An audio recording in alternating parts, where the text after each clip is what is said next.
Hello and welcome back to Metroid Prime 4. Metroid Prime 4, yes. Metroid Prime 4, Metroid Prime 4 edition. Yeah, that's the thing. Metroid Prime 4, sleep-deprived edition is what I wanted to say. Because I have gotten approximately 14 hours of sleep in the last 72. It's been a whole thing. But anyway, I'm here playing this game. We'll see if I can do well.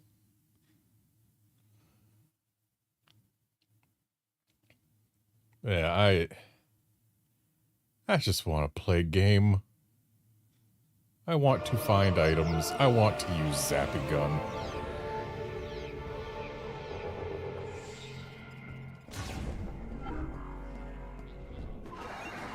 Hello, Samus. Okay, so we do have to go do the Zappy gun trial. I think I already gave my crystals. Oh, we're almost to the next level of thing. And then if we look... Alright, so I think it's over here, or maybe over here is the little probe guy. So I think we'll want to come in from the actual entrance to Fury Green. So let's go do our Zappy gun trial. Oh, and also we get to do this.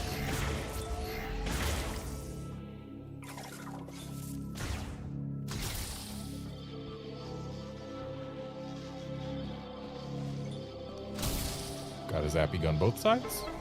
Yep. And that gets me an ammo thingy. I appreciate an ammo thingy.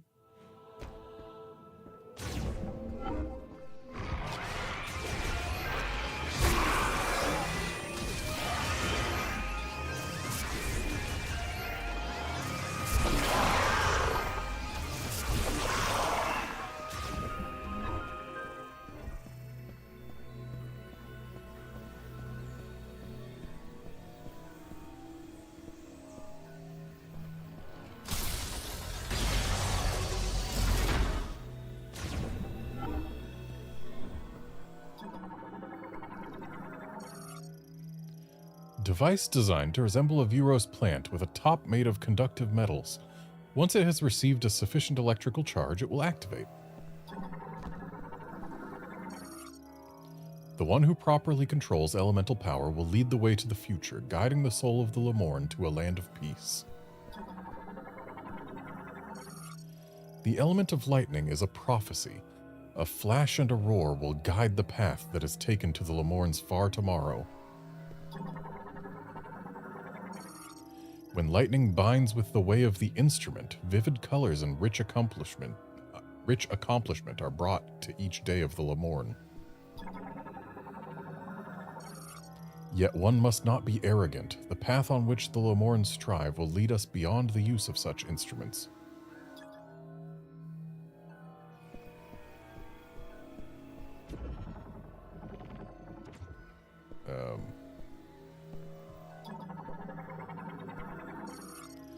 Object made of conductive metal and stone. The height and direction of the connected devices can be adjusted using psychic abilities.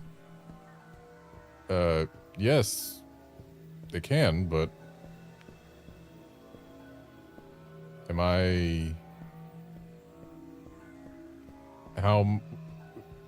Where am I meant to put them? There should be some sort of hint somewhere, yes? Like maybe we want to point them at that thing. And then we Zappy gun? Okay, so Zappy gun zaps the thing, and perhaps we want all three of them to zap the thing at once?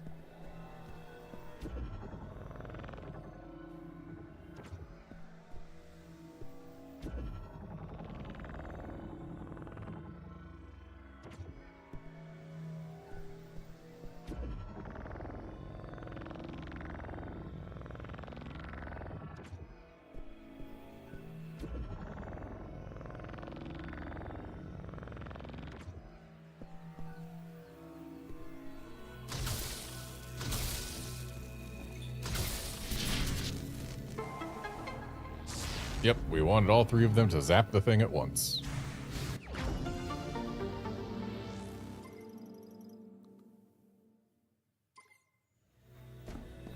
Hey there, Outlander.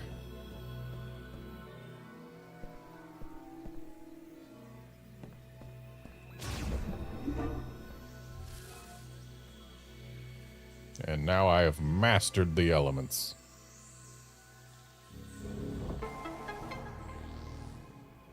For an energy tank. That was a really anticlimactic, just the energy tank popped out of the thing.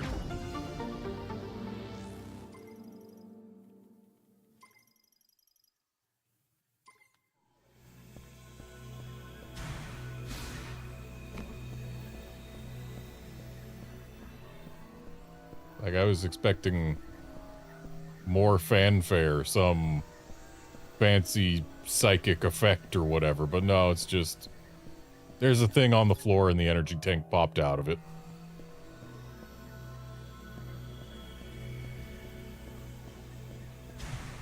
Maybe have all the elements combine in the hands or something and go to visibly power a device, but no. No, just the thing on the floor opens and now there is an energy tank. That's all.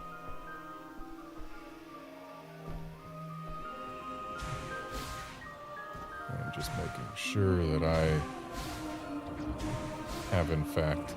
Yeah, there was a missile expansion there.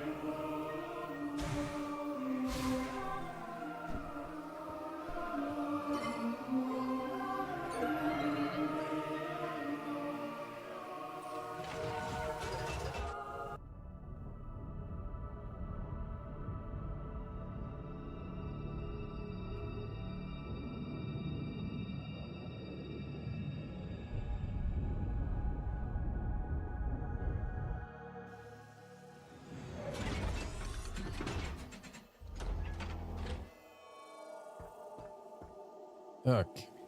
Which way takes us out?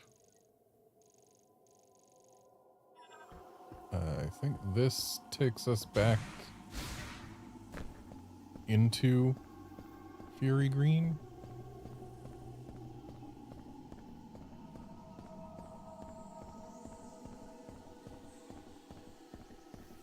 And we've already gone across there because that was webs.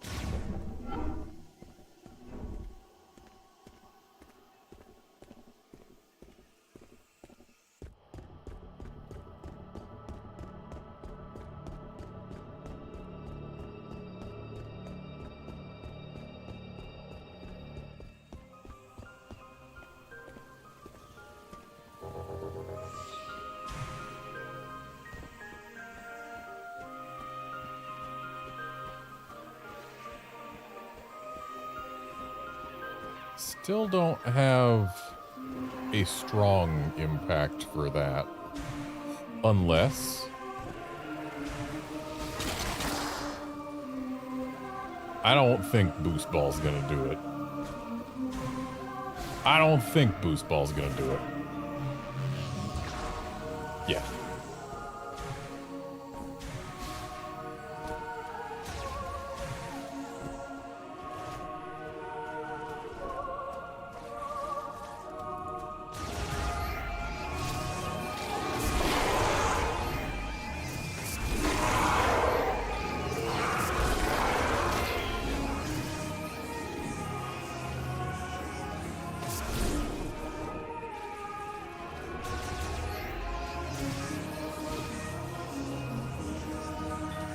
Feels kind of weird learning that Grievers are transformed Lemorn and still just going around killing them on sight.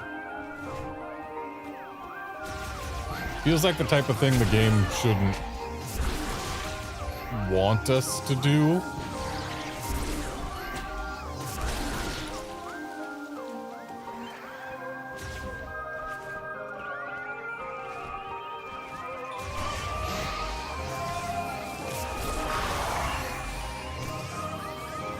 I am also, like, super not a fan of what Grievers being present does to the music. just adds some weird freaking dissonant whistle thing. Anyway, activate, Mr. Little Probe Guy. Transmits ultrasonic waves from overhead and displays the positions of detected valuables within the zone on the map. Access code approved. I kind of expected him to go up higher than that. Like at least above the canopy.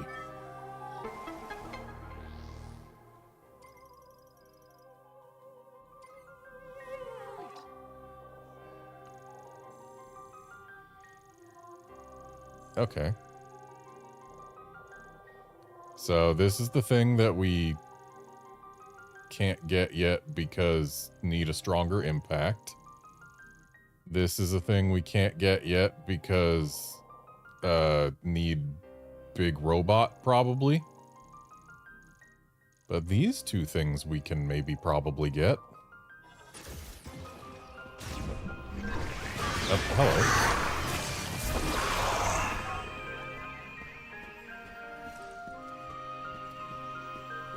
And yes, indeed, Outlander, need power bombs to get power bomb syndrome is very common in Metroid.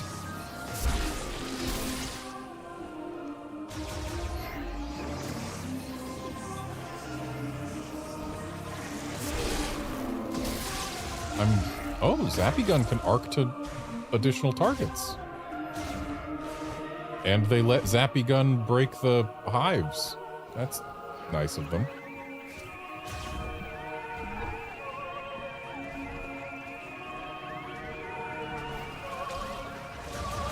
Oh yeah, this has been here for a while, and we saw it like the first time we came through, and I just forgot all about it.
Oh no, I killed the impaled bug. Or impaled isopod, I'm sorry. I mean, it was already dead, but I eliminated it. And yep, this is indeed a thing that just needed fire shot, and I also forgot about.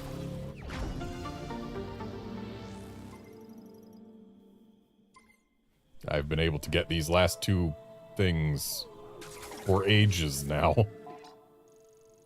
I just never came back through this loop again. And given our current location, it's probably faster to turn back around. Especially because turning back around at least one room's worth of enemies we won't have to deal with. But also this path seems to be a straighter shot than going the other way.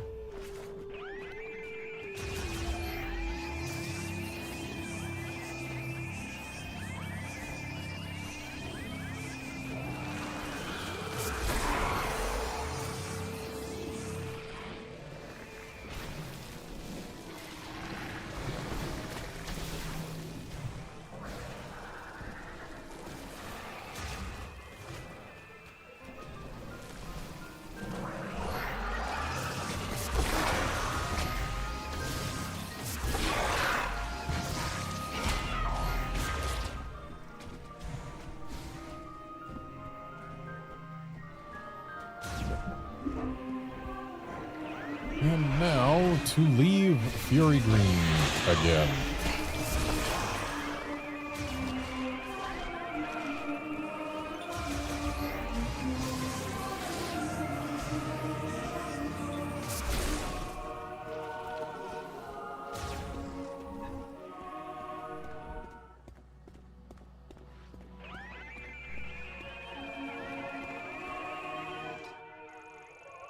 And yeah, there's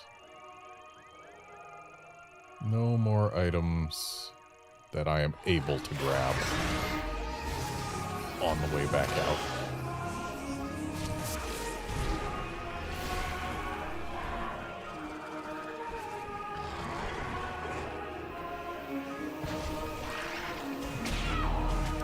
I was kind of hoping that it wouldn't have quite the reach to get there. Ow. Ow.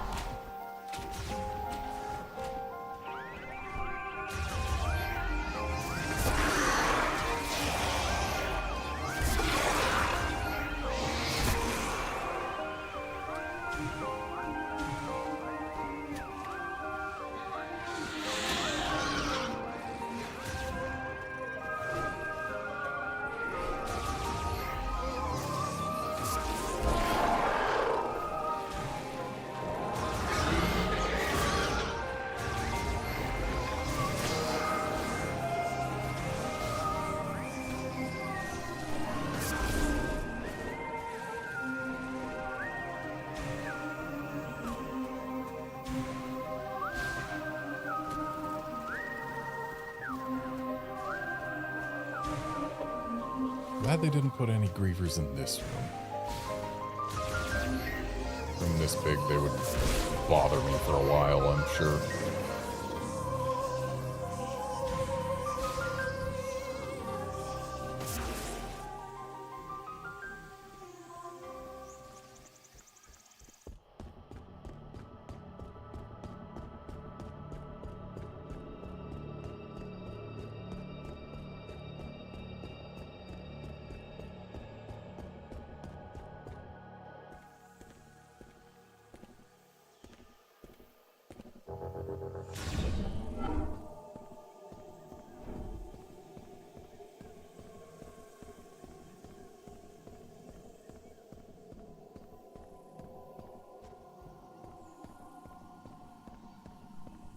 Also found the little probe fella for Soul Valley, so we'll be able to learn where all of Soul Valley's goodies are.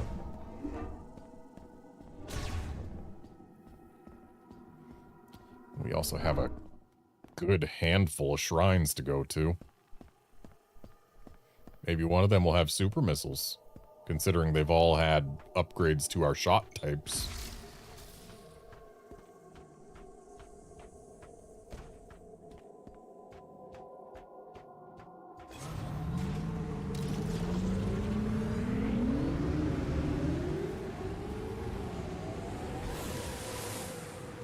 Actually,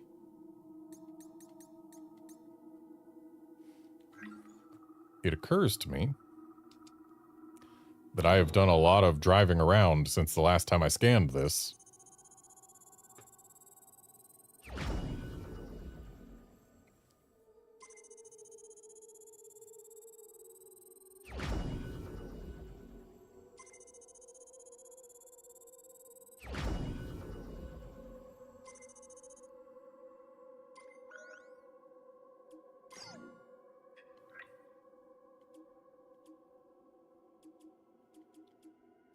So, Space Pirate theme might be okay. It does at least kind of color match the Viola suit, even if it's inversed. Or inverted, rather.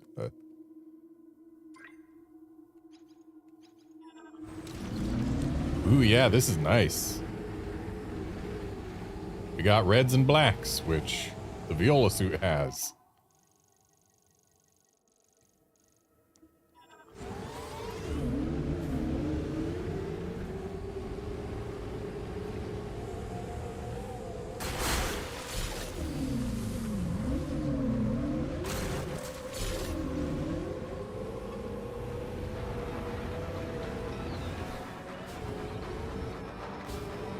So lame that we have to pay so much money just to get actual music to play here.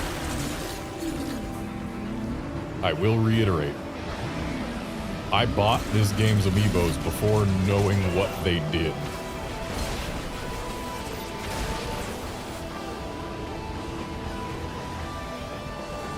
had I known the shady practice that they were putting into place.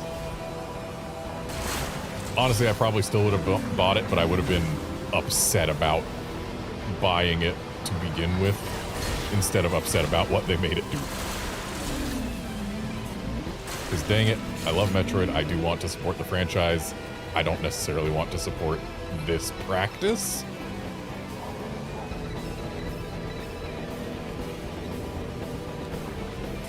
Alas, two aren't exactly separable now, are they? Buying the thing to support Metroid versus buying it to show that, oh, this is totally a good idea that I'm on board with.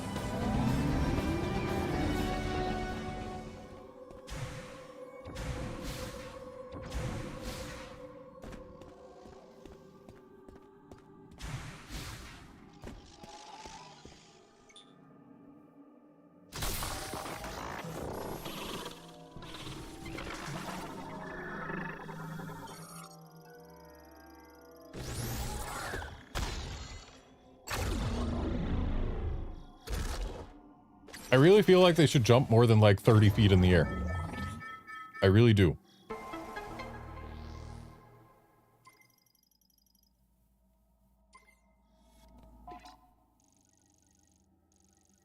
All right. So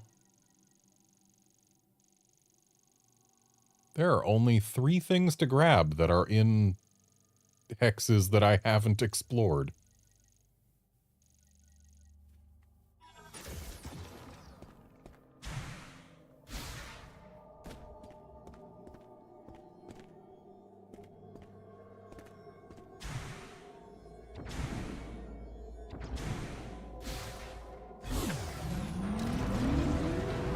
Also, I'm not gonna lie, I had completely forgotten that there was a thing for the Zappy gun to do here.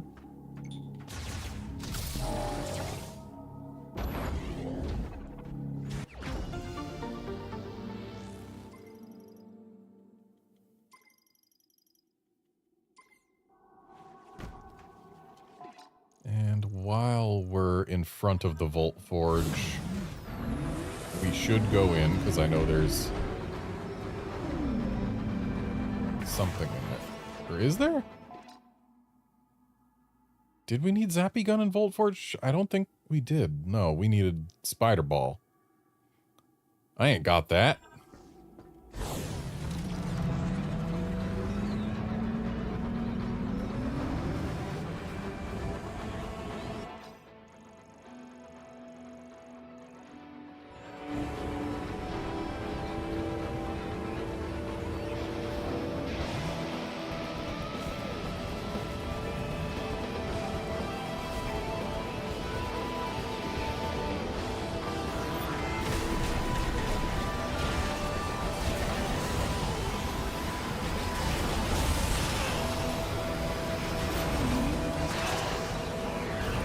Are we supposed to be able to lock onto one target multiple times? Or am I hallucinating that?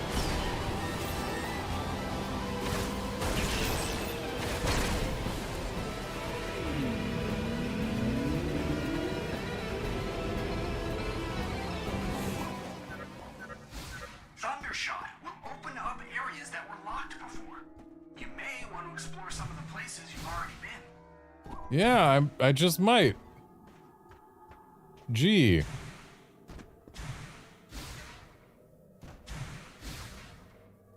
If only I was smart enough to figure that out on my own.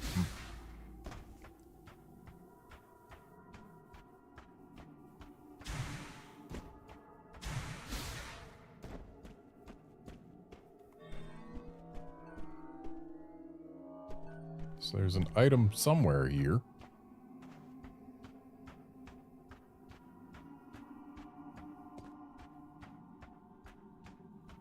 I can't help but feel like it's related to there being a hole there.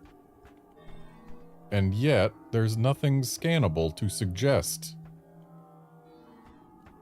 how one would go about excavating an item from it.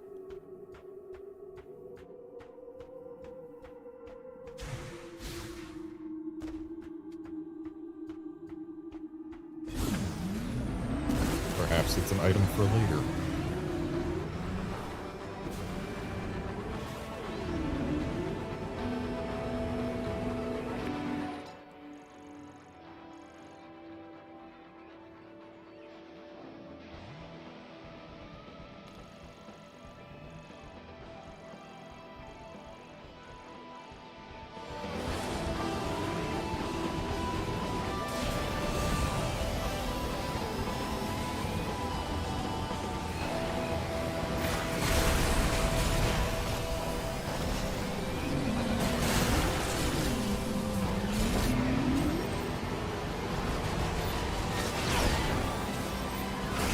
I feel like someday I might figure out why it is I keep on trying to use X to attack while mounted. Someday.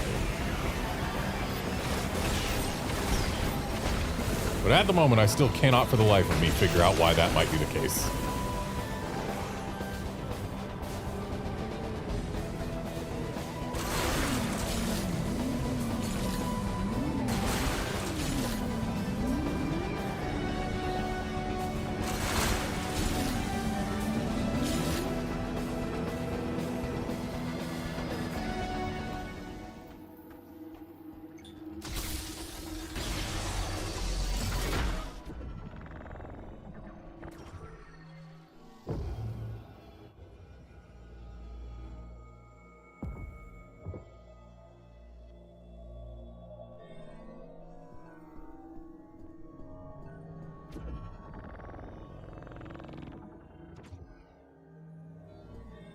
Excuse me, I said open?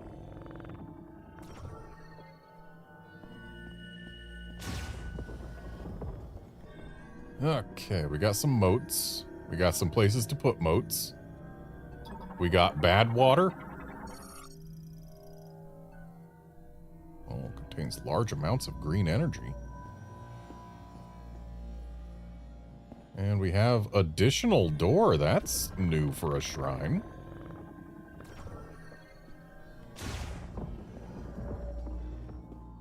Oh, this is for people who fall down.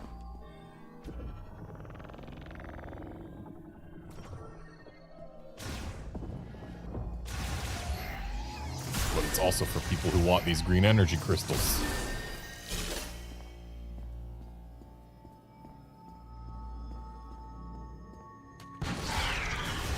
The water is not bad, but it contains a bad. Neo Root Spur. Root Spur variant transformed and strengthened by green energy permeating the sand's surface into the water underground. And yet it's still the same freaking Root Spur scan. It pretended to be new, only to be the same thing we've scanned before. Just like the other green energy infused enemies we've found so far.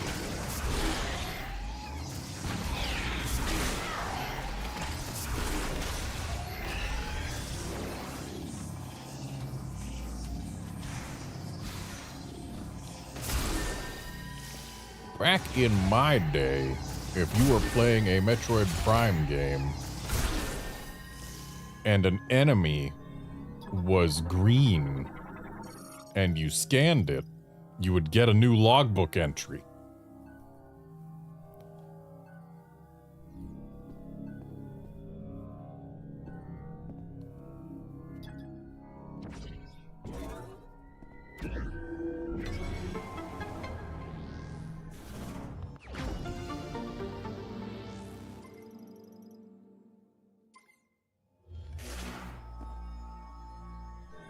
Wasn't expecting to just get an expansion that easy, but I'll take it.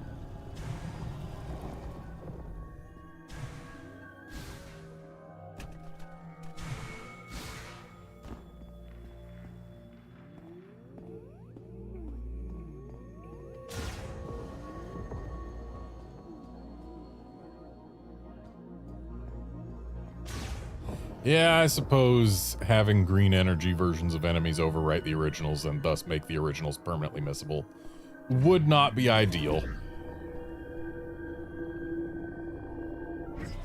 there any reason that I shouldn't just do these two? Like, there's 5 of these, as if we need all 5. Maybe if we didn't have space jump, which we were forced to get long before we got the Zappy gun that we needed to even get in here.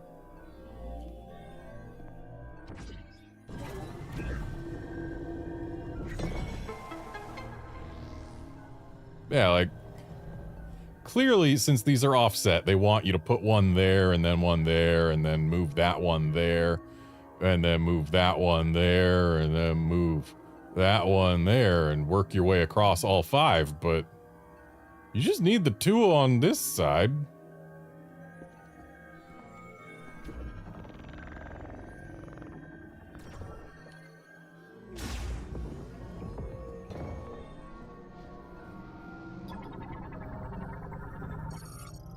Super ice shot.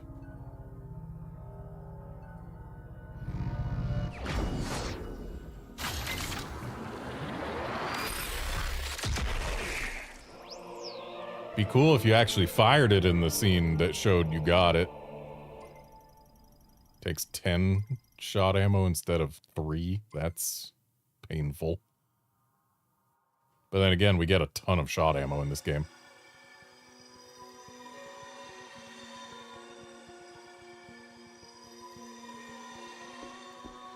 And before we touch the teleporty outy thing, just make sure there's nothing else in here.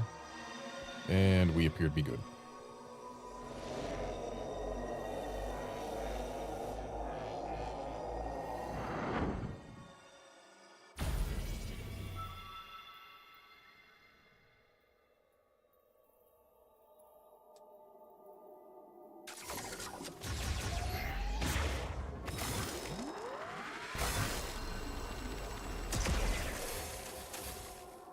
Bouncy.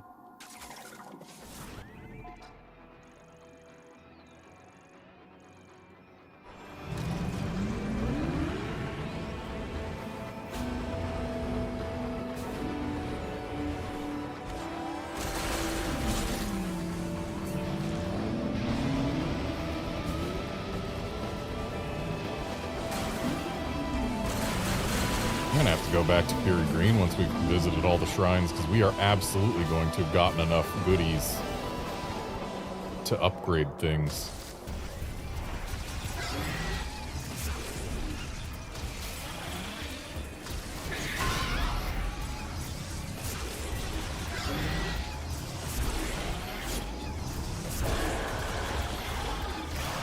And the green grievers are quite durable.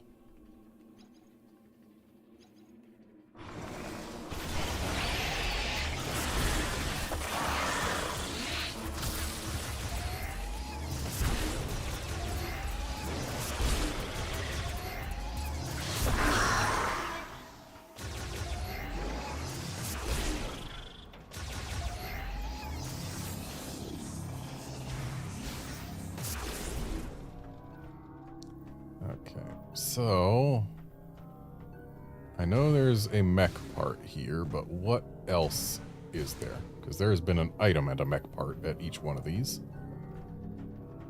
Okay, we've got a morph ball opening that leads to a missile expansion. But it looks like we're meant to come in from above.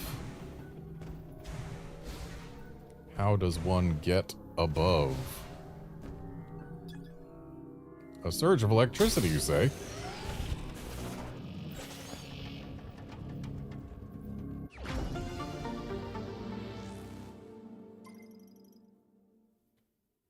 Yeah, Outlander, the Shrine's crystal caches are 100% worth, like, way unreasonably more than the crystal clusters in the desert.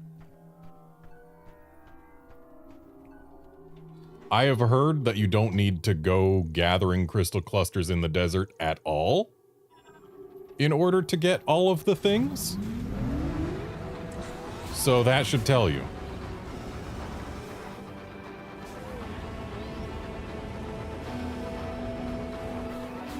But the fact that they get degreened and stay degreened permanently makes it feel wrong to just leave them out here. Oh boy. Yep, unexplored areas. Oh. Yeah, I'm gonna eventually. Mackenzie, you gotta let me do my own thing. Just because I am out in the desert and have been here for a bit doesn't mean I'm lost.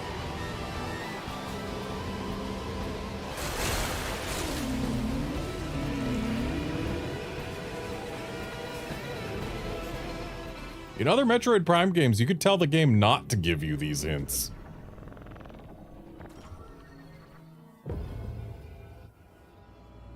And those were games where you didn't have a big old desert to explore around in.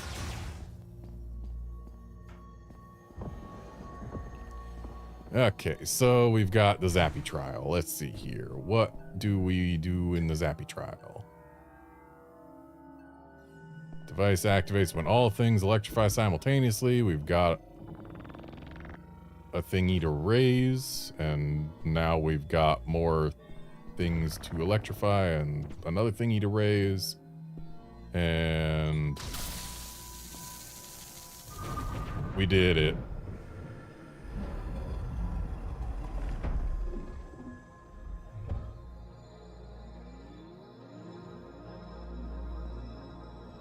And now we take an elevator down.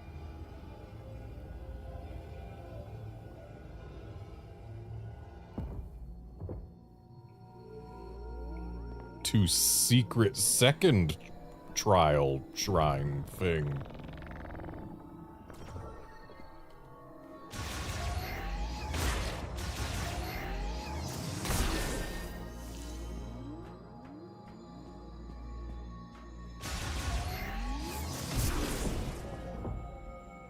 It's not a secret second thing, apparently.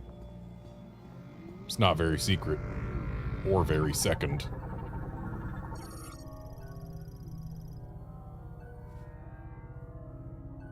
Increases the distance at which arcs jump to other targets. So, what? Usable basically only against multiple targets that are kind of far apart? Seems a little lame. Well, it's a high voltage burst, so it probably does, hopefully, at least enough damage to match its ammo cost.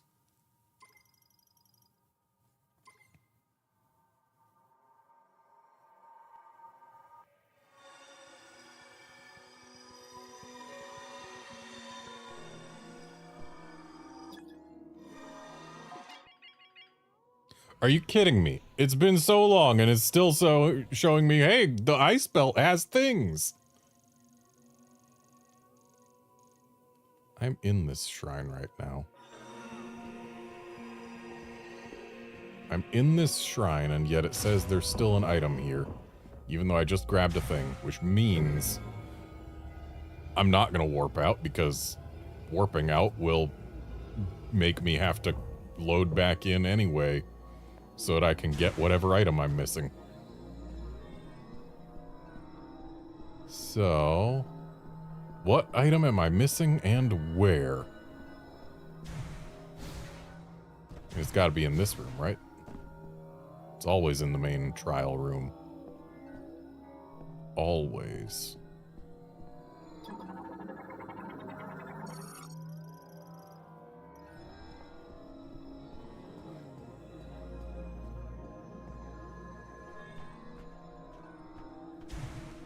Yet.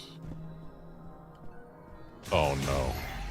Is this gonna be another one of those, like in Volt Forge? Where they hit a thing in a box? It better not be. But I will destroy all of this priceless ancient Lemorne pottery work. If that's what could potentially find me my goodies. Okay, I can't raise these any higher. What if I zap him again?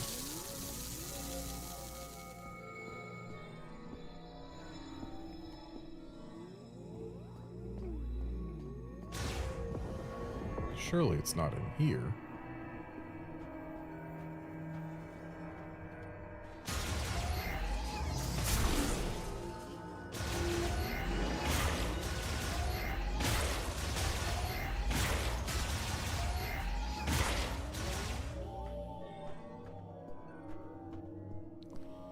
Okay, back down the elevator, I guess.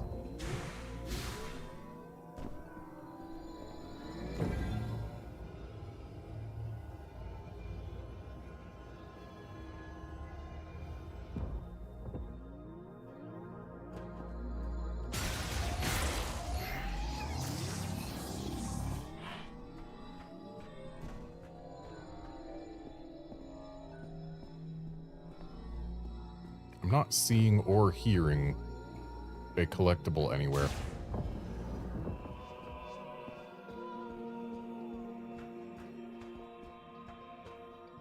There is a non-zero chance that the map of the desert itself just doesn't update until you go back to it after you get something from a shrine. Maybe that's what's going on.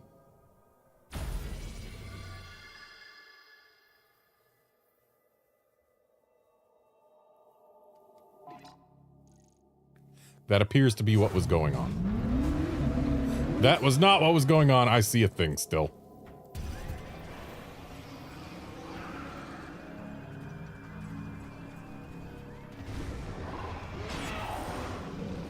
Oh, you jerk.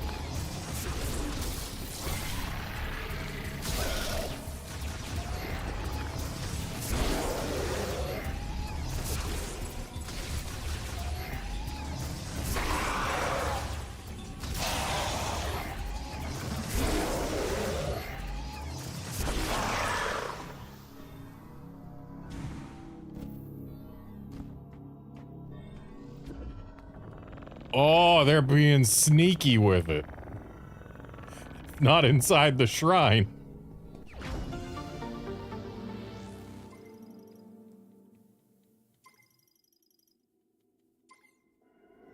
For all the other shrines, the item has been inside.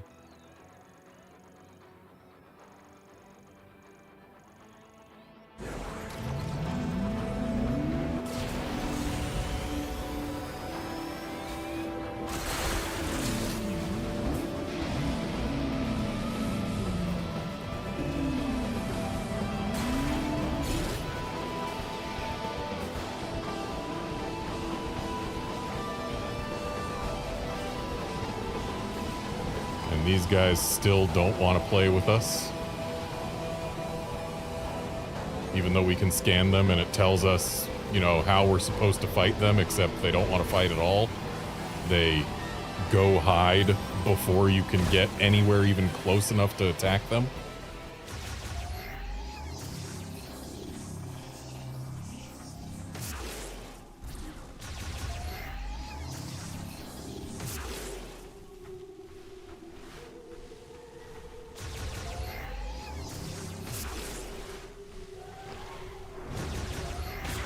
What even is the point of them?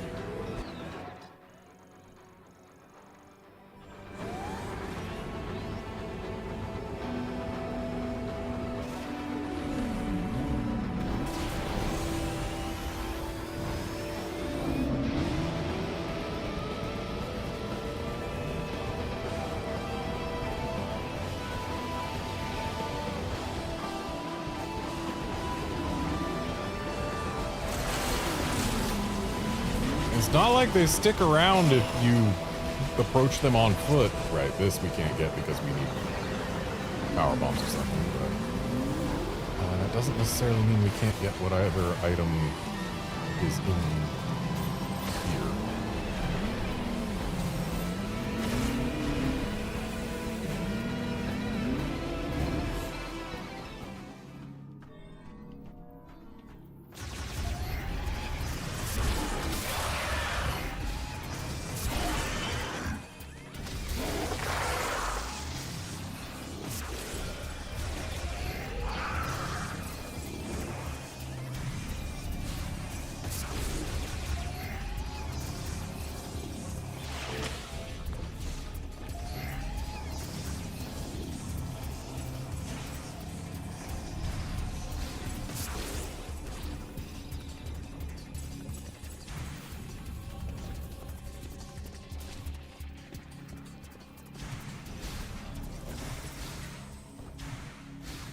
What are you?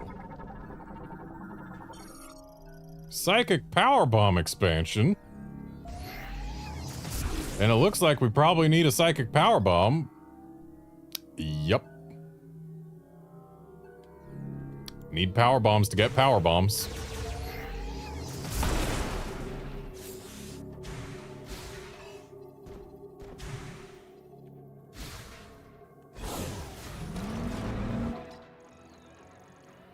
Alright, time to go to this shrine.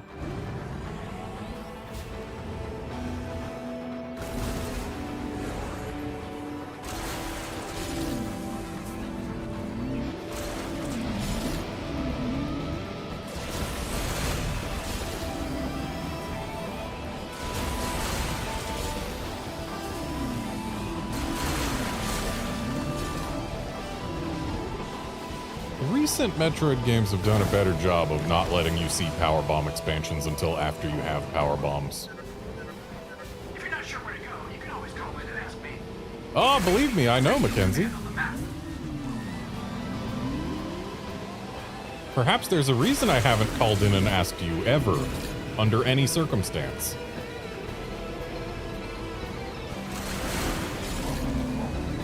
But nah, what am I saying? There's probably no reason at all that I've never pressed that button. Surely it's because I didn't know it existed, not because I never wanted to contact you.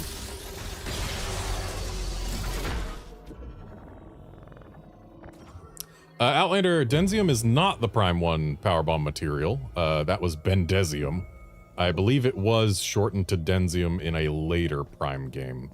I forget whether it was 2 or 3. But it was shortened in a later game. Hold up. Additional door.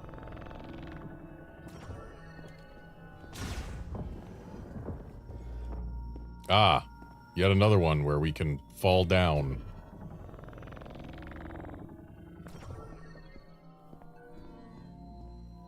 Well, let's start down.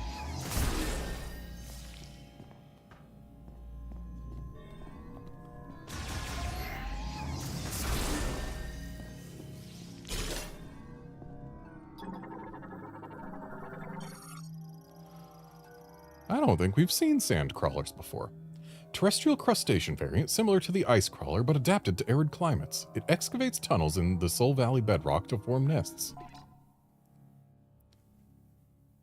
Except for its abdomen, its body is covered in a sharp, thorny shell. This shell is not very durable, however, and is easily penetrated by standard firearms.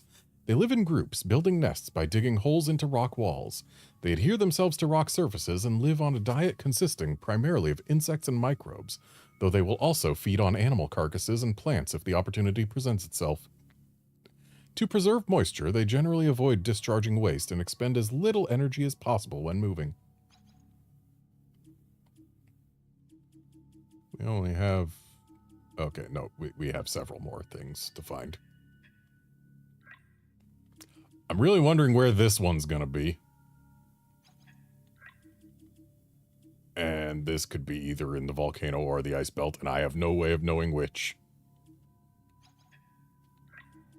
But we're done researching.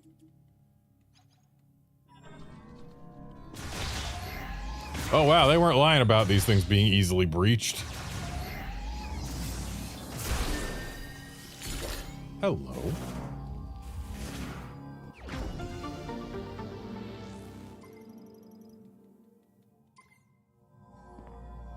Well, we found the bonus item here.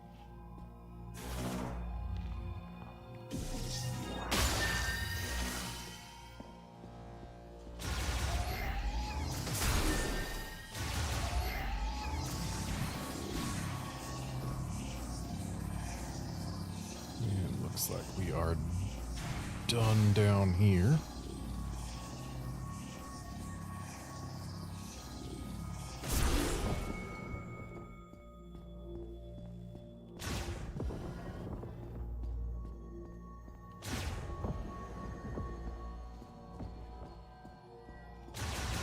So the sand crawlers are clearly here just to either be an obstacle or a renewable source of ammunition.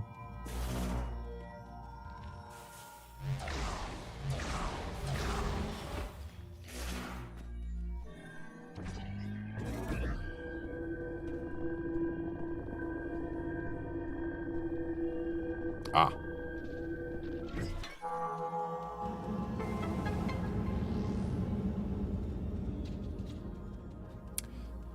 An obstacle, then.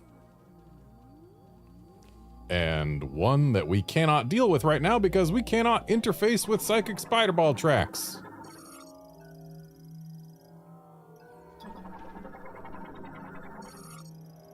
Sculpture created by the ancient Lemorne with a similar motif as the surface of the wall.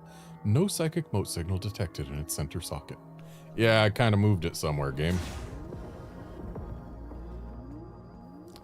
So, we gotta come back here later.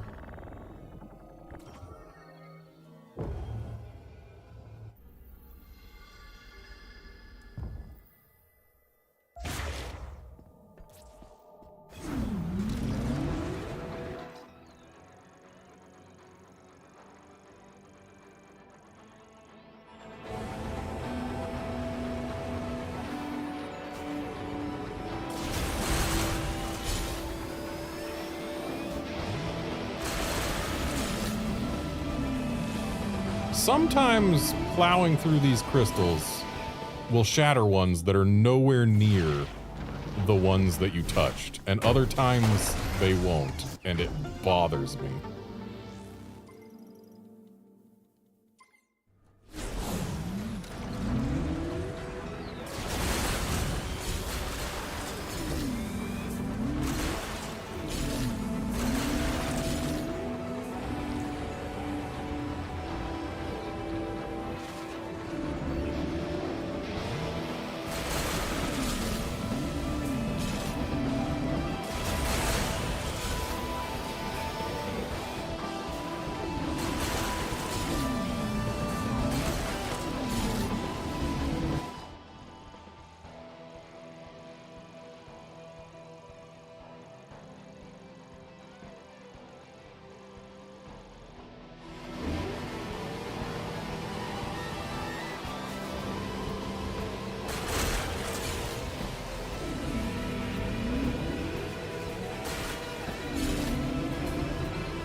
Okay. So, considering we need to go here later, because this is where our 5th MacGuffin is, let's focus on filling in this section of desert, where there are things to grab anyway.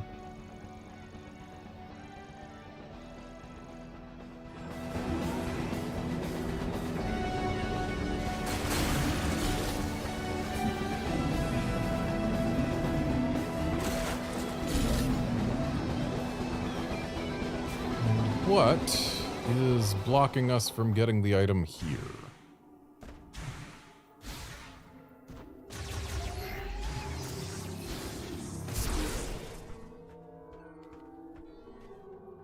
Map suggests it's in this part of the structure.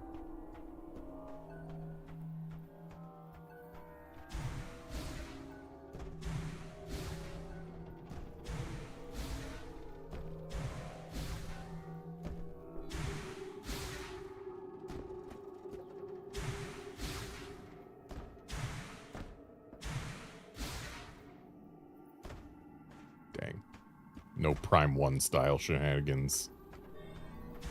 Jumping onto things that are really small. This is the one where there was like an arm. Yep.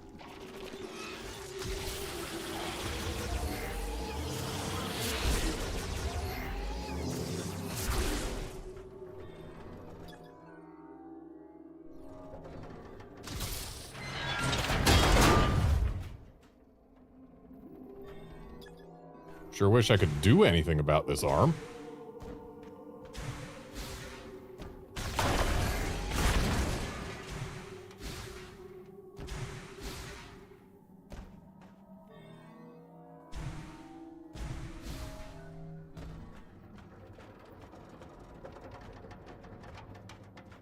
Yeah, map suggests item over there.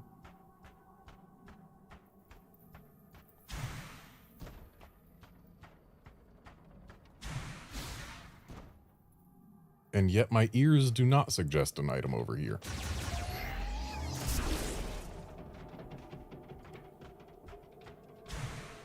Even if it was on top, we'd be hearing it.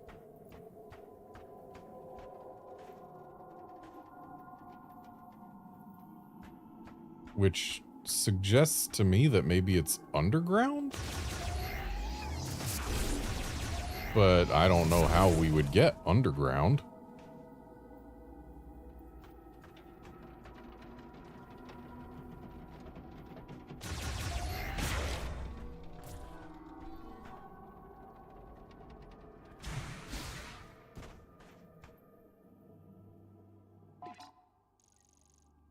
So yeah, that one's gonna stay a question mark for a bit.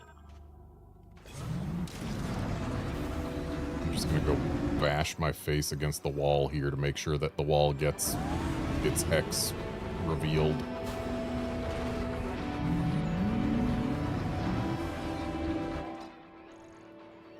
So I don't like having hexes unrevealed in places where I can traverse.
Been one of the first two, and it only had one hit left. I didn't finish the job.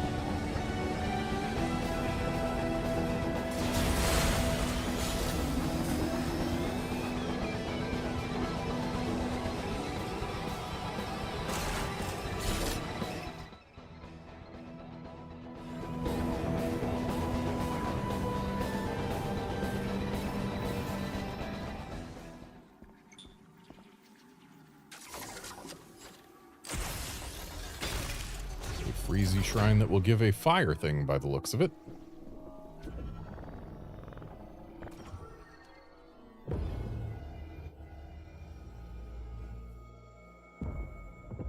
And I suppose it makes sense that none of these shrines have given us super missiles because super missiles are not Lemorn tech.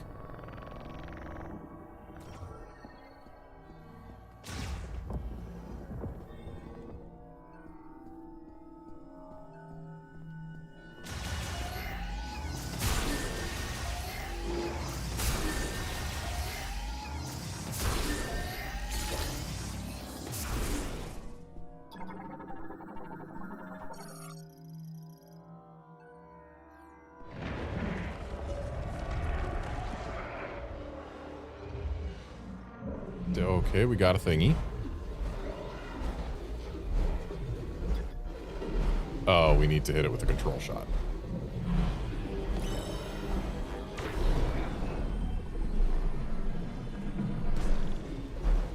And they're not gonna make it easy. I say before getting it right on the second attempt with no effort whatsoever.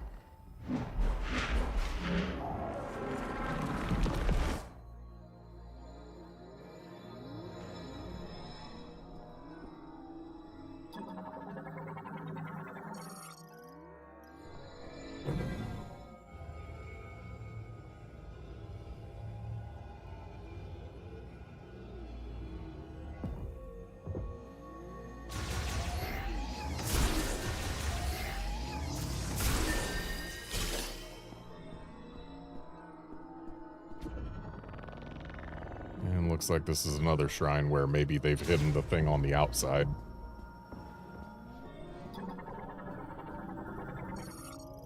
Super fire shot.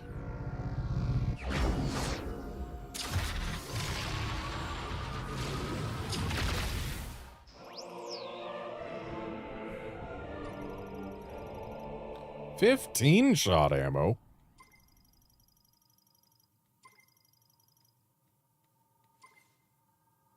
It's more than our ice thing costs.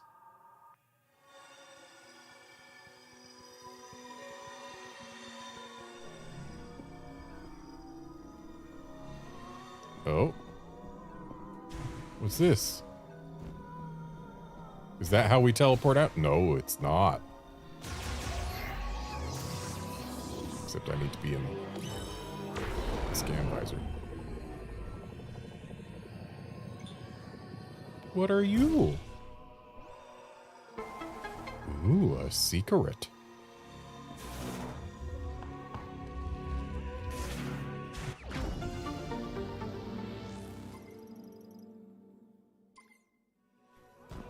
So it's not one where they hid the secret outside. It's one where, for the first time ever, they hid it in this room.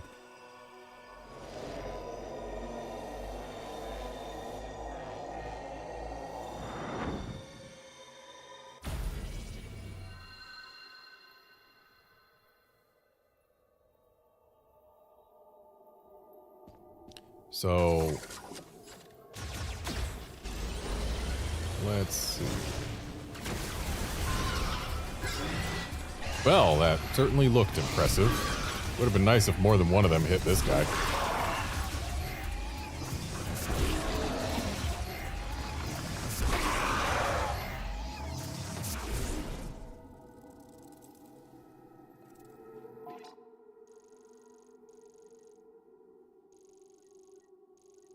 Okay. So there are still 3 unacquired items here, or nope, 4 unacquired items here in this valley that I haven't yet checked the general vicinity of. Actually, I don't think I've checked this one either.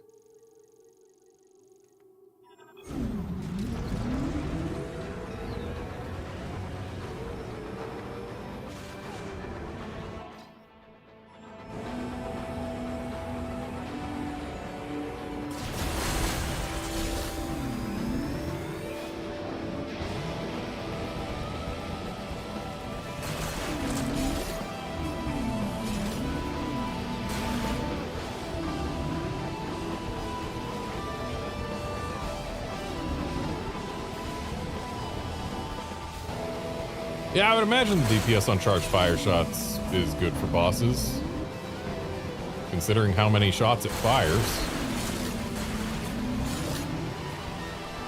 Shame we've already defeated the boss with a fire weakness.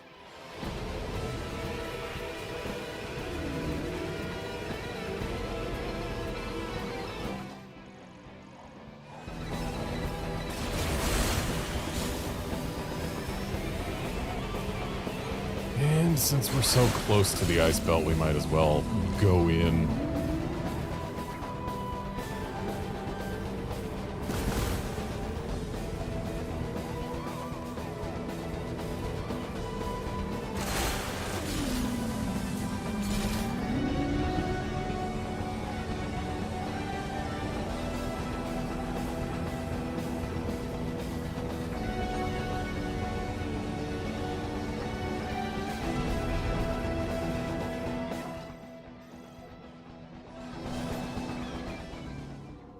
Ah, that.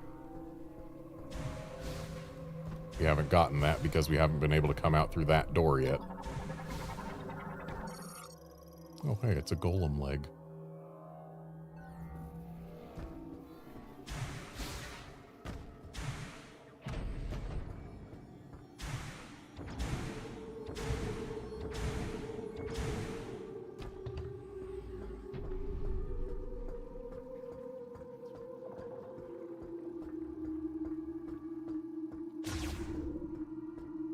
So I suppose we'll worry about the item here when we're on our way out. No sense going out, grabbing it, then going back in, only to have to later go out again.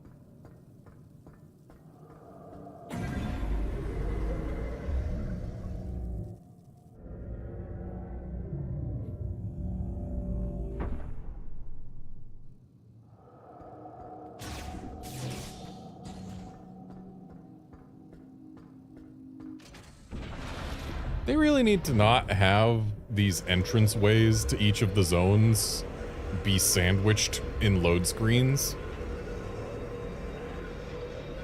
Because there's a load screen getting to or from Soul Valley, then a load screen getting to or from the place that you're actually going. Why is there such a small interstitial space?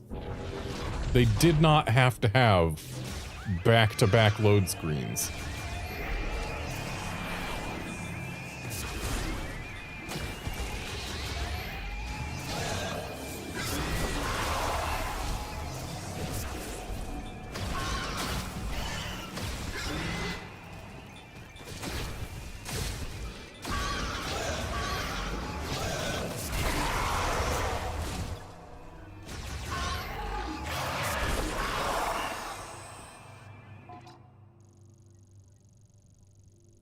I don't remember where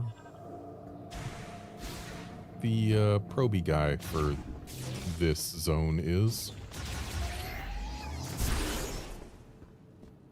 But I bet we're gonna find him. Oh, am I gonna have to deal with the wolves again? Because we can't just launch ourselves over this ice field this time. We have to actually go through it going this direction.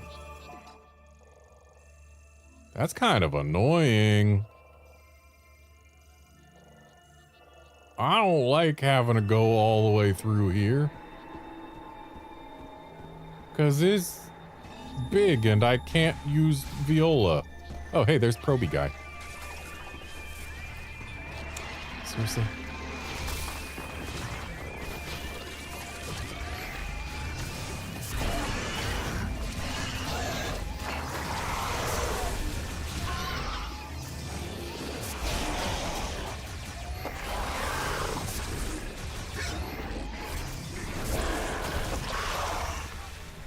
All right, Proby guy, find me some items.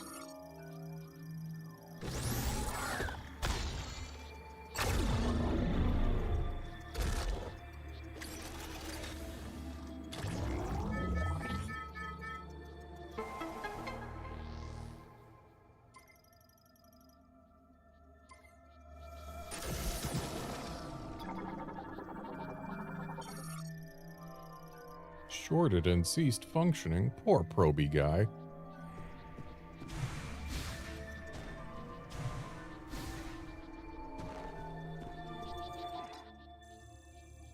Alright, no items out here.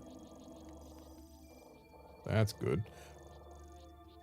I feel like there should be an item here. It seems too special a location to not have an item.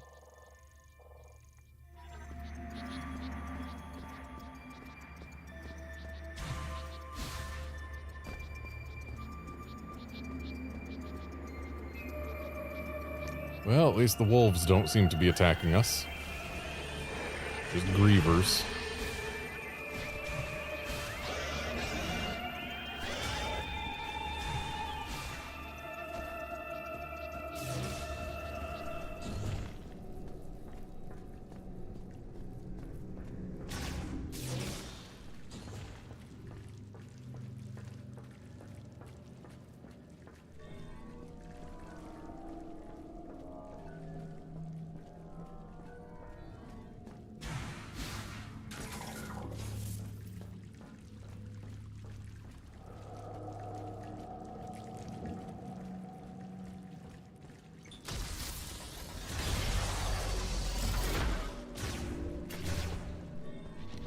So, now for a place we've never been. Heavy-duty clamp. Fused to the door's metals. Release effectively impossible.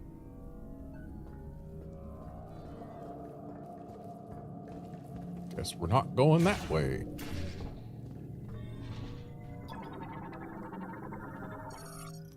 Storage monitor terminal. Monitors materials in storage. Currently online. Data corrupted. Identification impossible. Non-functional storage gate. It has been completely severed from its circuitry and cannot be operated.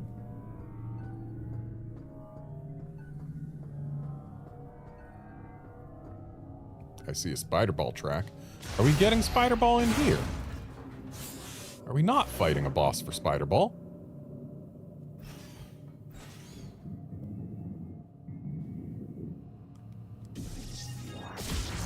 Yeah, we're getting Spider Ball in here.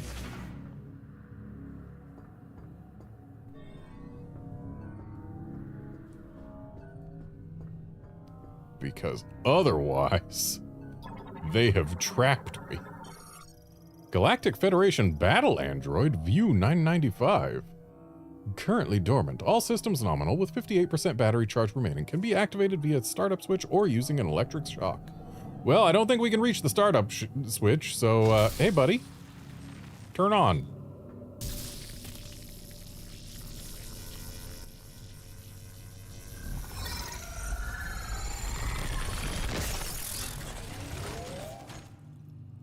Scanning for hostiles.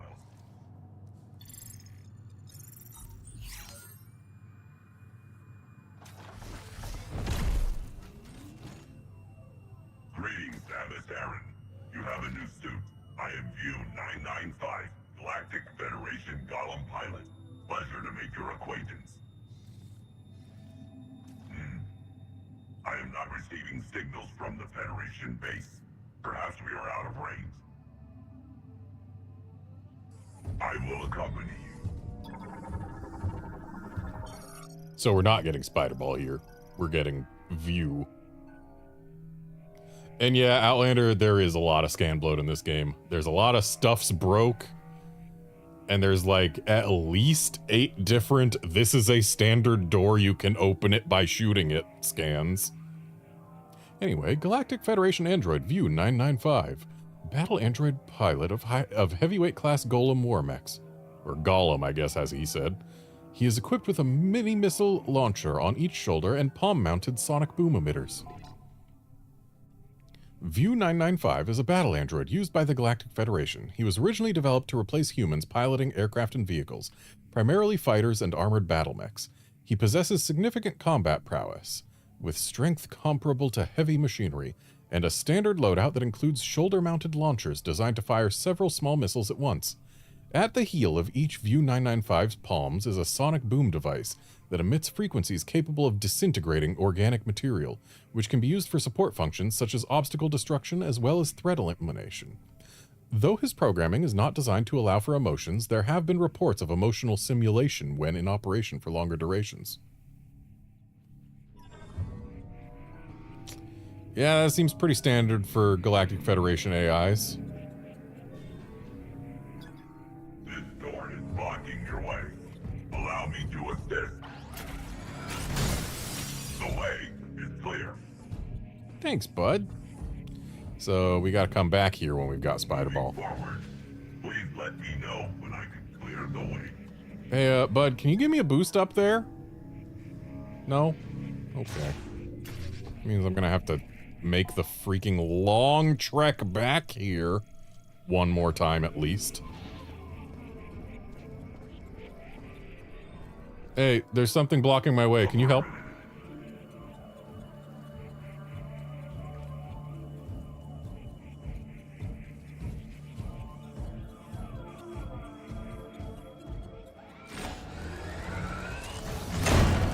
All done. And amazing that the door remains completely unharmed.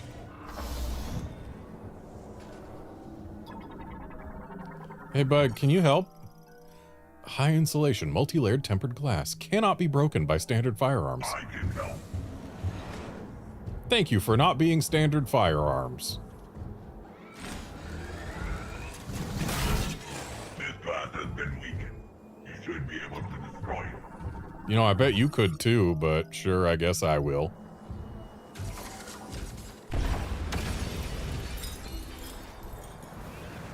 I can cross this chasm.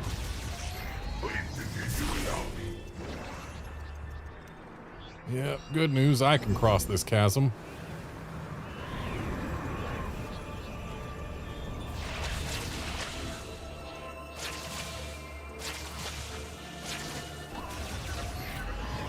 Feel free to explore.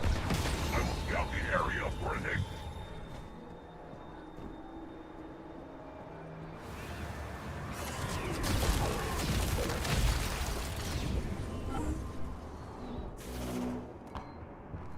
So we are now in a room that was not mapped previously.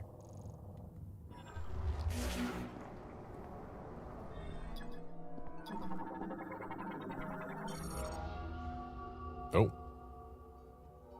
A special statue. Chosen one. To preserve the essence of our world, we would create a civilization which does not rely on resources. To obtain this goal, we developed a solution. We would grant psychic abilities to all Lemorn. The discovery of psychic crystals made this possible. Throughout history, few Lemorn possessed psychic abilities. Those who did were born with powerful crystals embedded in their forehead. Those who were not born with these gifts would learn to manifest them simply by embedding a psychic crystal in their forehead. With this procedure, we brought harmony to our world, Vuros. Though it would not last. Tragedy befell us. In the wake of a green energy shower that fell on the Lemorn with crystals embedded in them, they were lost.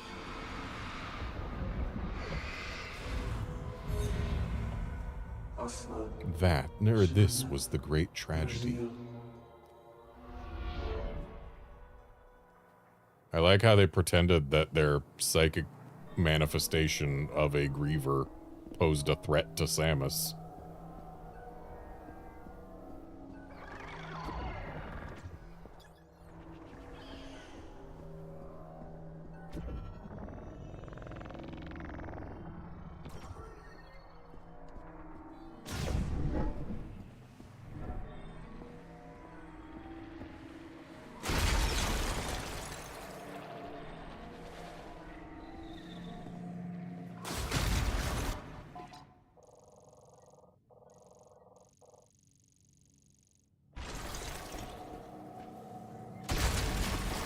Well, there's got to be some way out of here.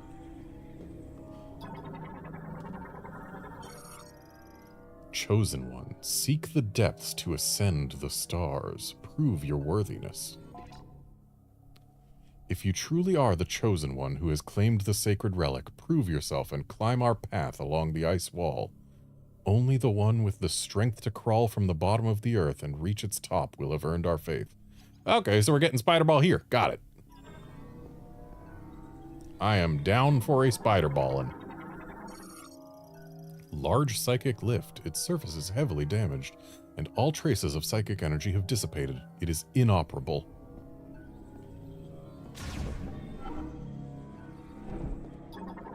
Hang on, we gotta scan this new type of standard door. Oh, gee, it's a standard door and you shoot it in the glowy spot? Wow. Scan bloat. Collapsed walkway leading to the entrance. Analysis implies it was destroyed by an outside impact, as opposed to an inside one. Sculpture of Vakun, Lemorn priest and creator of the psychic lock device. The pedestal has 2 psychic mote sockets.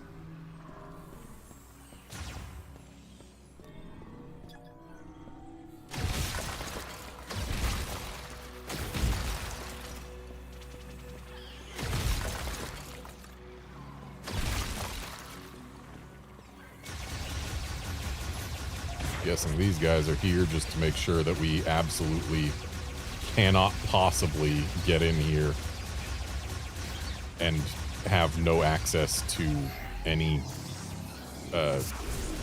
weapon ammo.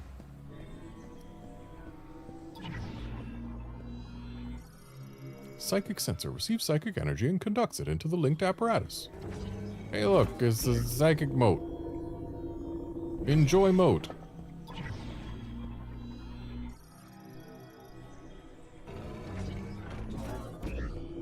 Enjoy second mote.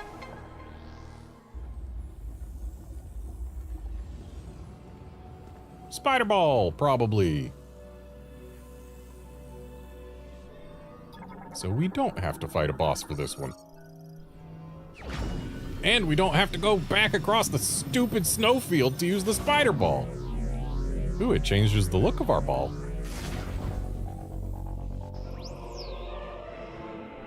I mean, I guess that's pretty standard for spider ball to do, but still. Adhere to spider ball tracks or hang from tether nodes. I don't think I've seen a tether node.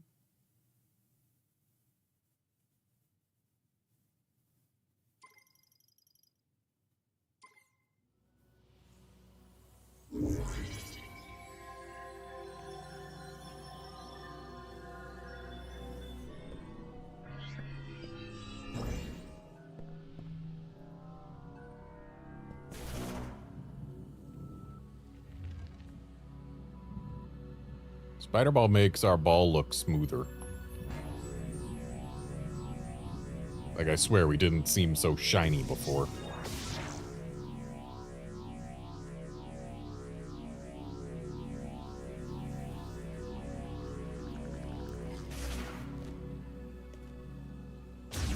There's still an item in here.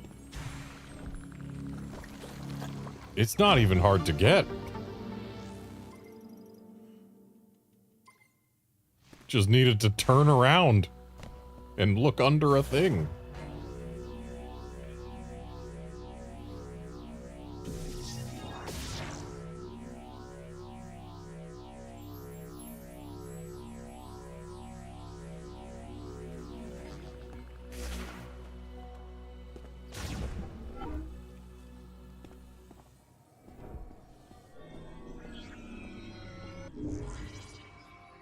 So that'll be a tether thing.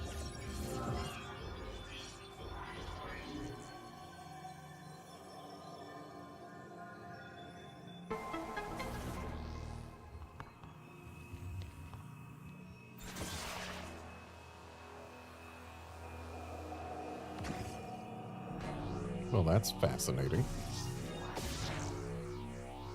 And the fact that they can put spider ball tracks in midair means they are no longer tethered to the actual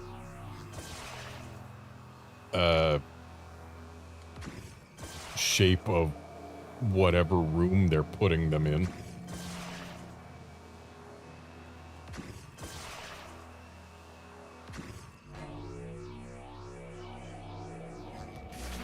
So the tether thingies are interesting. We've never had anything like that.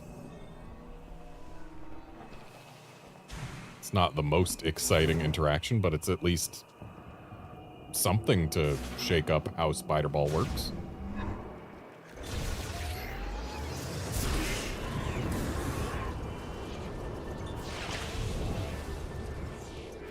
So the wind can deviate us from our grapple. I suppose it makes sense. Kind of annoying, though. And, yep, there's Reavers. Why am I bothering? There's no item in here. I can just leave.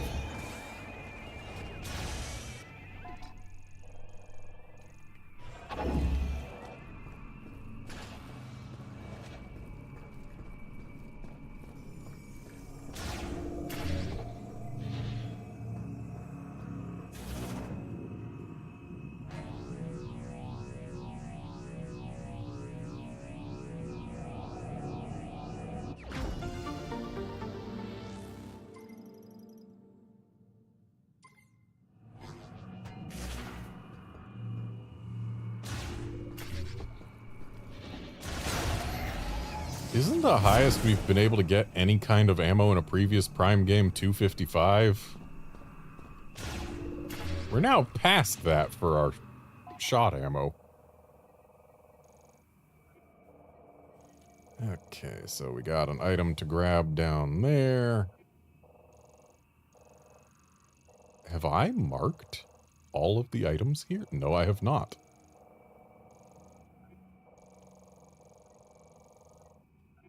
I have marked several of them, though. All but one, apparently. Which I guess means I did a good job exploring. Even if I didn't do good enough to potentially find all of the log entries. Or maybe I did. There's no telling if it's from here or from the other place. But we might as well pop on down here.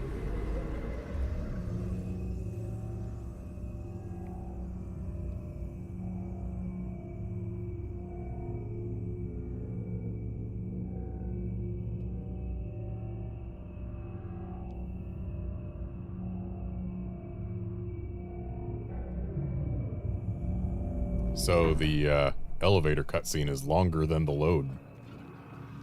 That might not be true on Switch 1, but it's true on Switch 2, and hey look. I can see why we didn't get that before. Also, oh boy, we're going to release some grievers.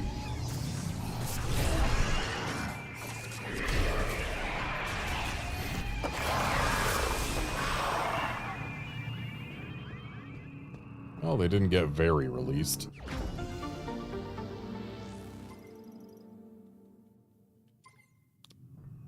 You know, I wouldn't put it past them to have hidden the last lore thingy in this garage.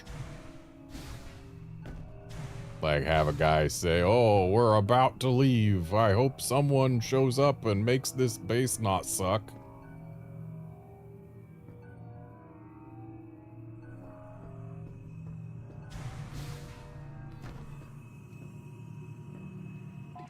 Notably, as far as load times on stream go, Outlander, a lot of the time I just haven't been pressing the button to skip the loads. So you can't necessarily use the stream as an indicator of Switch 2 load times. Only sometimes does it occur to me to press button and make load go.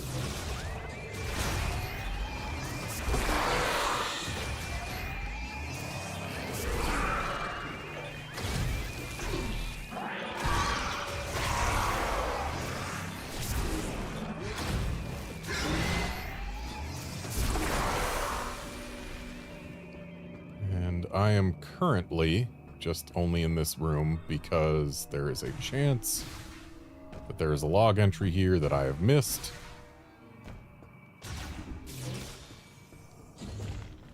I don't believe there will be, but there is a chance.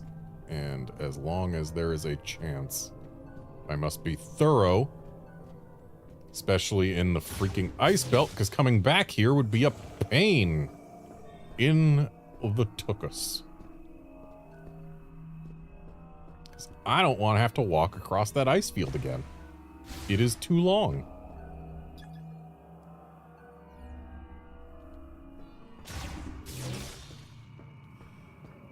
And I know. There's no way there's going to be a log entry inside of here, but again, thorough is the name of the game.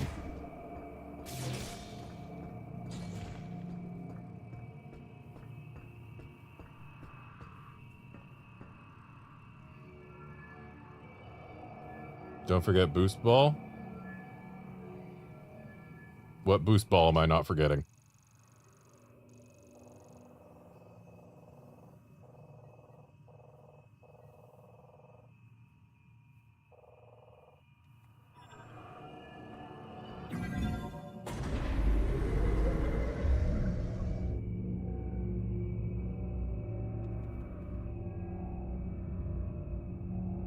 Oh yeah, for traveling quickly. That is a thing, I guess. That would help get across the ice field.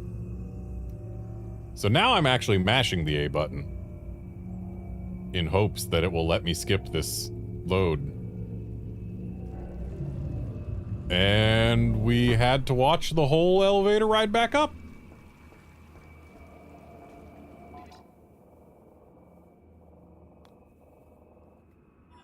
All right, well, let's head this away, I suppose.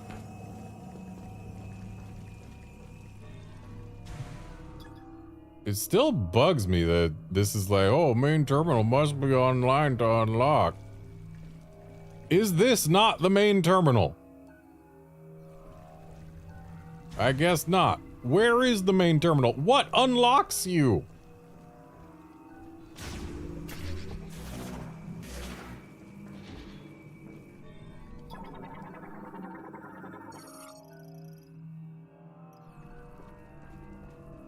Is this the main terminal? This is the main terminal. I guess we unlocked it to get down to begin with, and we can't unlock it again. You should stay unlocked!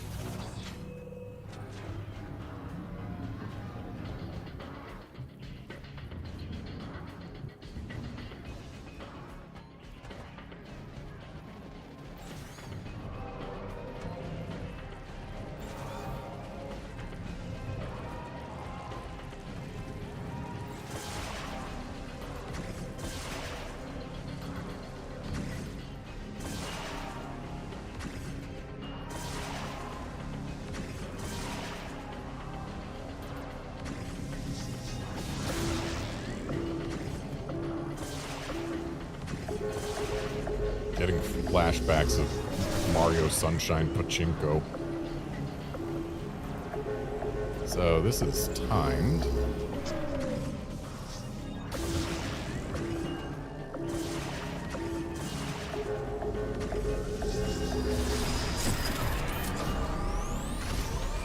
That was kind of surprisingly tight for the timing.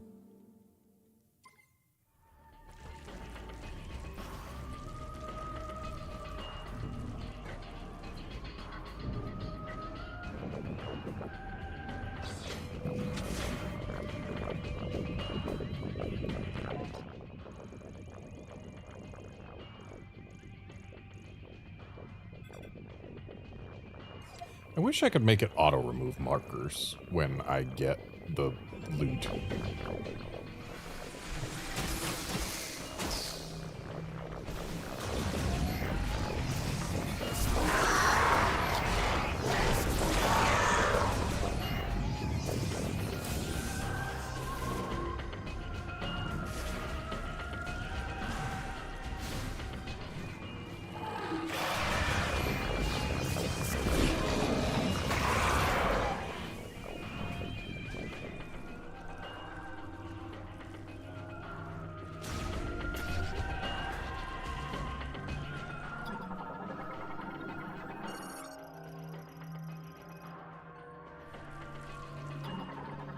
Did I just never scan these?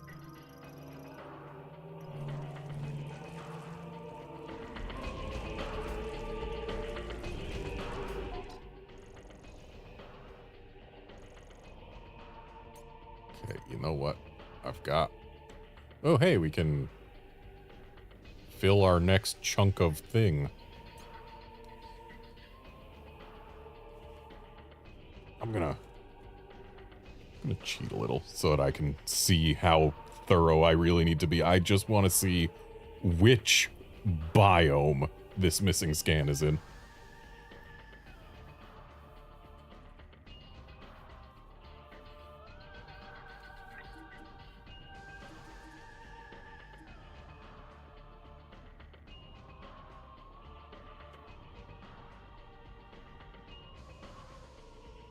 Lemorn data logs locations. I'm just using my psychic powers. That's really all I'm doing.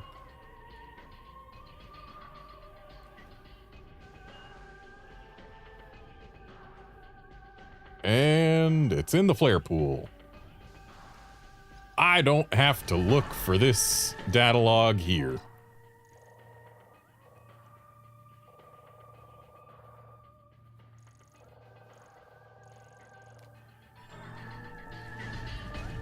So yeah, I just used my psychic powers. I activated them. And yeah. Psychic powers are a game mechanic, so you can't say I don't have them.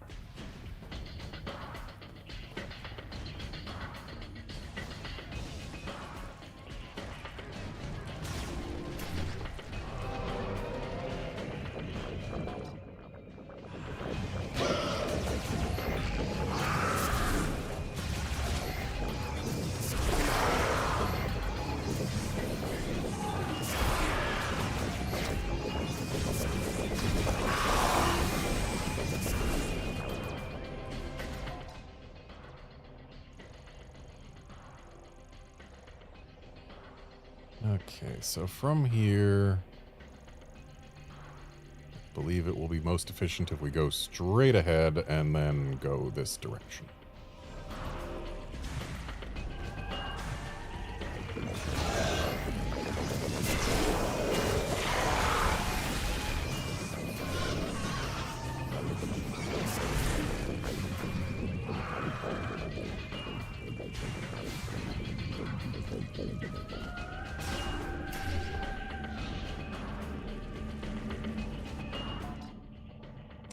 I did not go straight ahead enough. But if I go in here, grab the missile, and then go back out, then it's basically the same. Possibly even faster.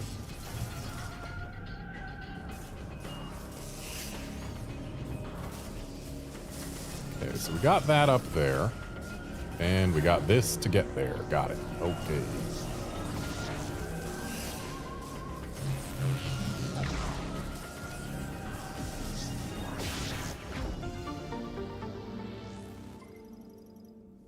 So, getting this expansion required Spider Ball. It probably wanted Boost Ball. I mean, we would have gotten zapped without Boost Ball. And bombs. So all of the Morph Ball related things went into getting that.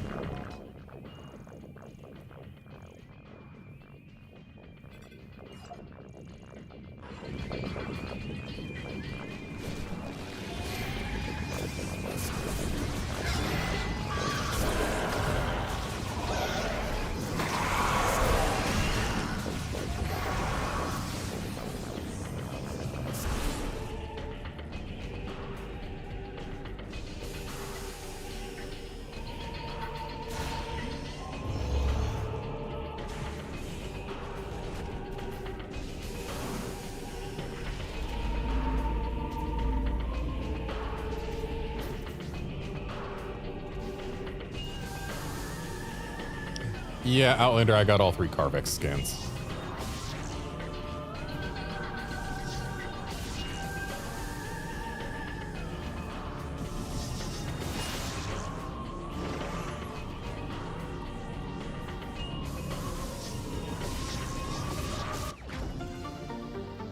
And that is the first time a double bomb jump has been required in this game.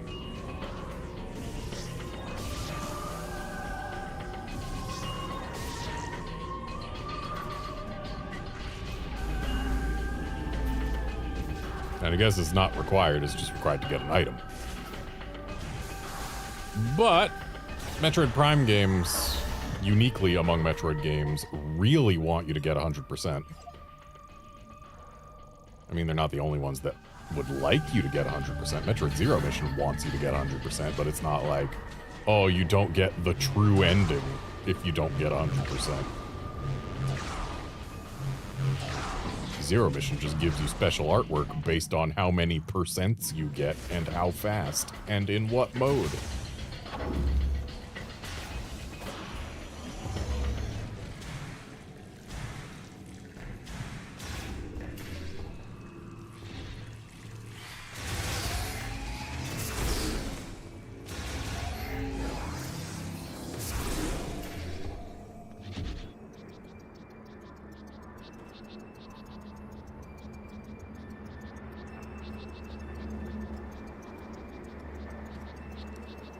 Okay, so we need to get over there, which is done by going over here. Easy enough. Let's wait for things to stop shaking around.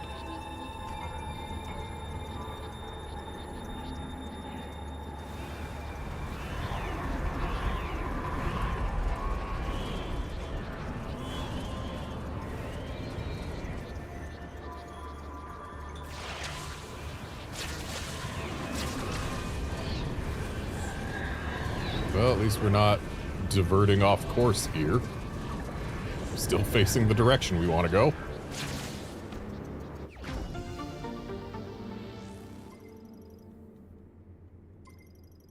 I think we've doubled our E-Tank capacity just this stream alone.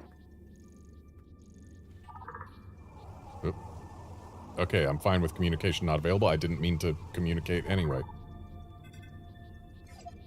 I was pressing the X button too early. I remembered it was X to get rid of a marker. But it's X to get rid of a marker after pressing Y. And I still gotta go further down. Okay. Because there is still that. And that appears to be the only item left here. Probably no scans left here. Thanks, game, for turning me all the way around.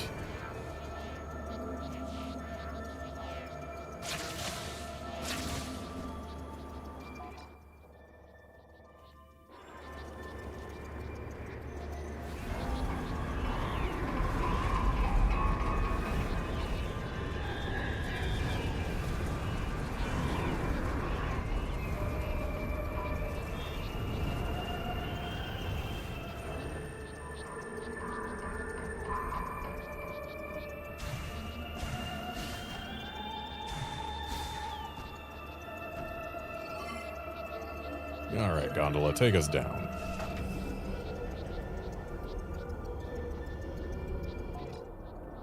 Gondola does take us where we want to go, right? Yep, sure does.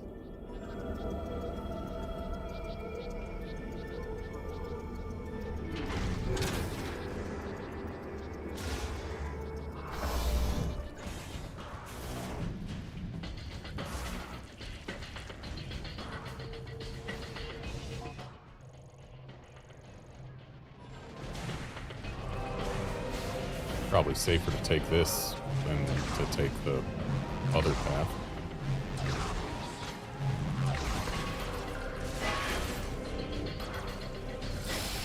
Okay, so that's a quick way back out.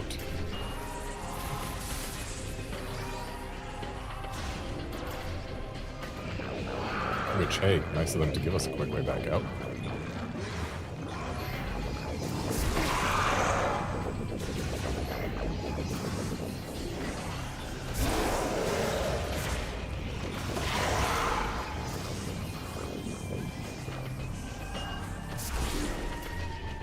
I wonder what it is about the ice grievers that makes the music go all wub wub wub wub wub wub wub wub wub when they're around.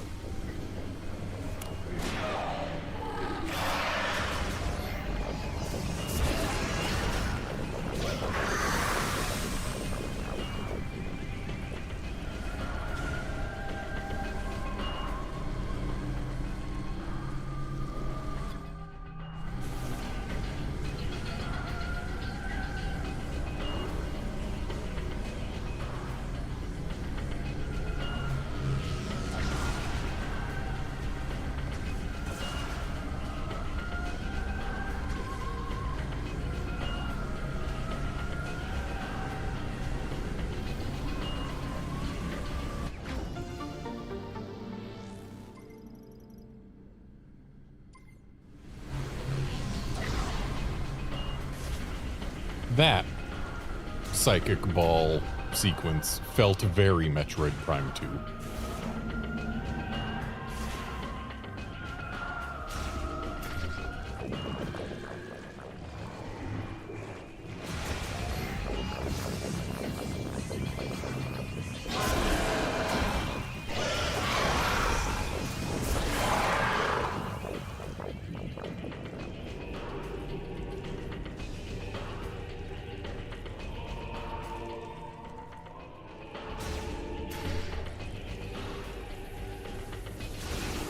Since we've got all the items here, we might as well save.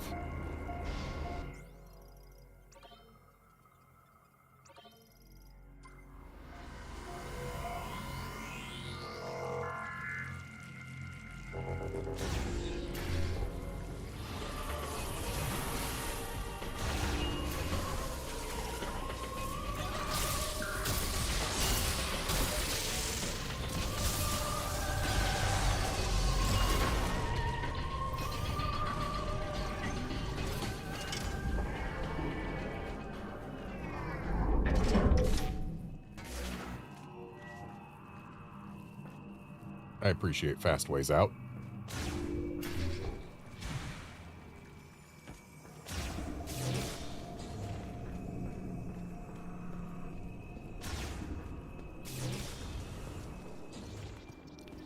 And goodbye, Ice Belt. Can't say you weren't a neat place, but I do not enjoy exploring you now that there's grievers just all over. So, I will not be sad to not come back on this file.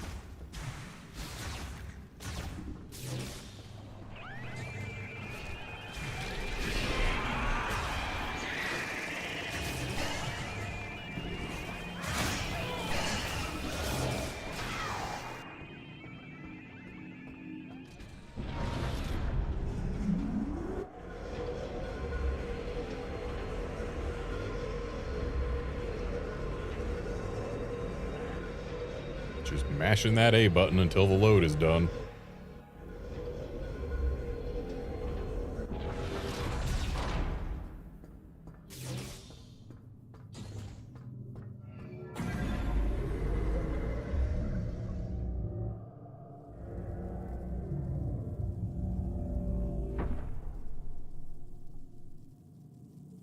And now to take the other exit.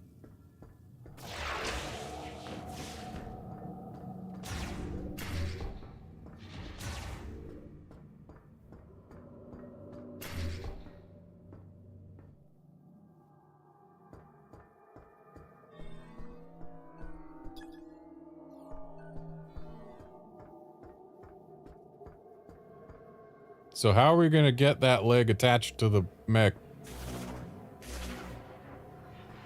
from there?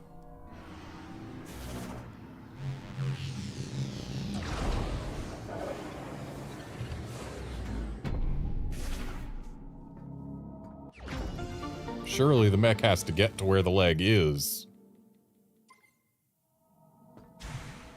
Or else it has to get the leg before it can go at all. One of the two must be true.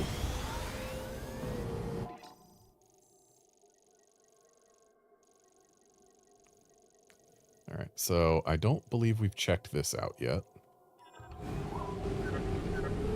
Everybody left for the mine. You can meet them there. Oh, and I just made contact with 995. I sent them the mine's coordinates. They should be on their way to the mine now. This is the first I've heard of there being a mine, sir.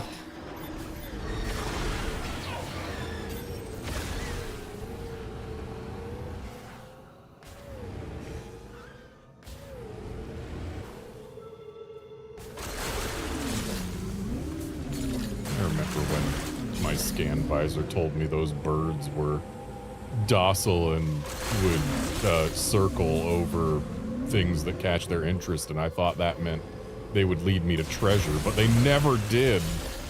Now that they've been green energy showered twice, they're just completely hostile.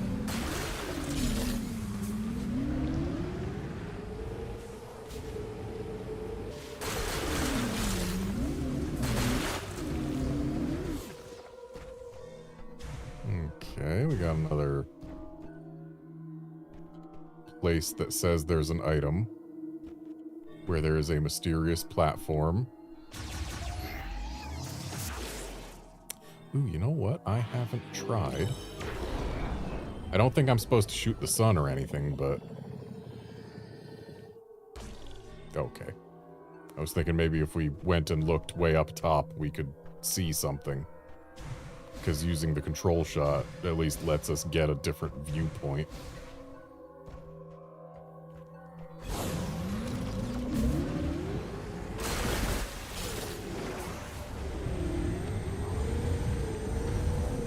Map says there's an item here, but I see no means of obtaining it.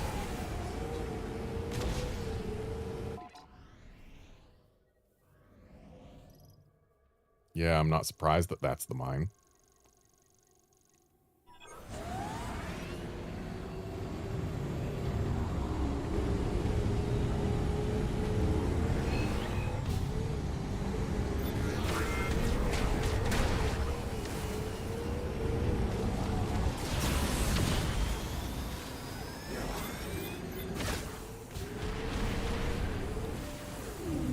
Okay, so there's a part there. There's also an item here. But I have not grabbed. Let us see if we can figure out how to obtain item. Map suggests it's in this structure.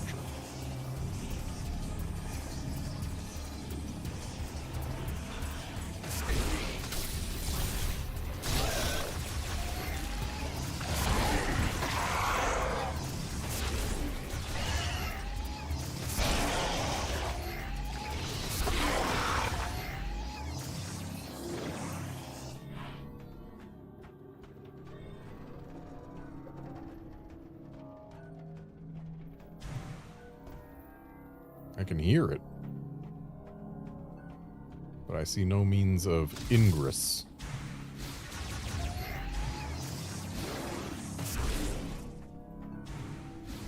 There does not appear to be any scannable here. Oh, there's a scannable. What are you?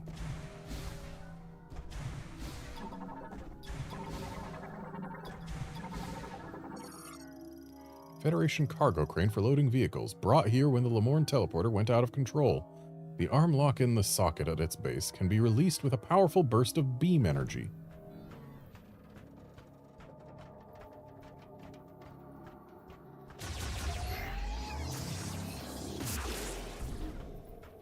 But it looks... I see what kind of burst of beam energy it wants.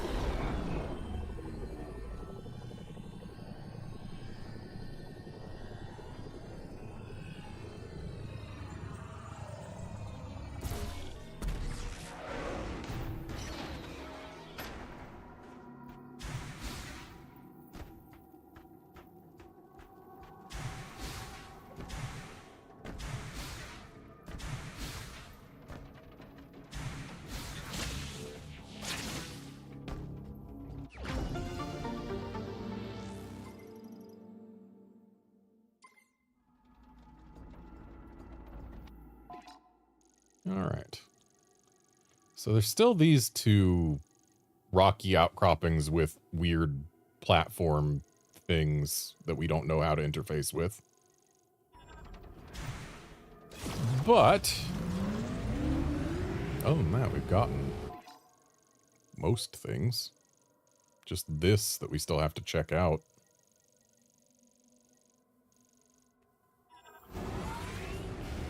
And here I would have thought that now that we had a mech pilot and are starting to open up access to all these mech parts, that the next thing we did would have been to get Betsy online, but I guess not. Maybe we're gonna get all 5 MacGuffins and they're gonna be like, oh, we need to complete this Goliath-class mech in order to bust down the barrier to actually use the MacGuffins. And that's why Betsy's here.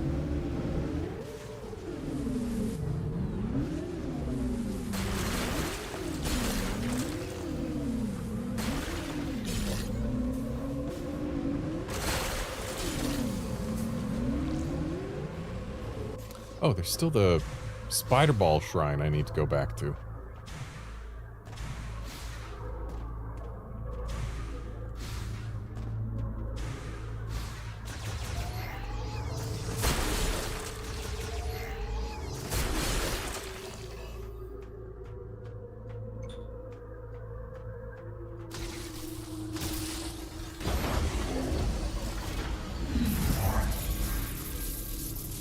Yeah, we got another boost charge.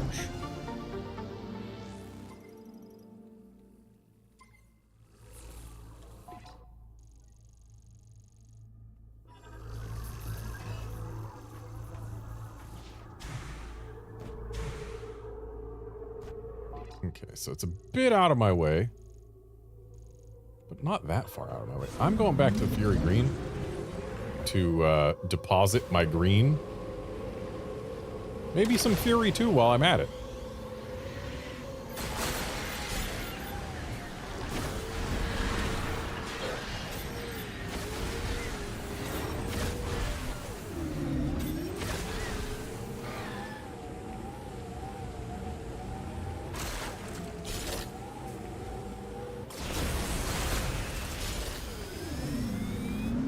believe I completely missed like half the crystals with that slide move.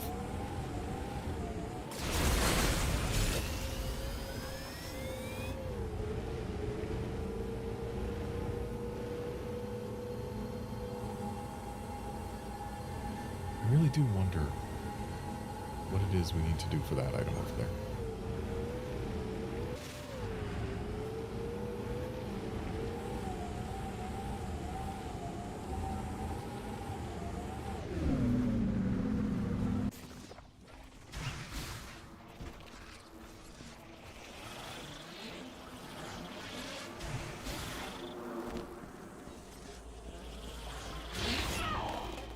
Rude.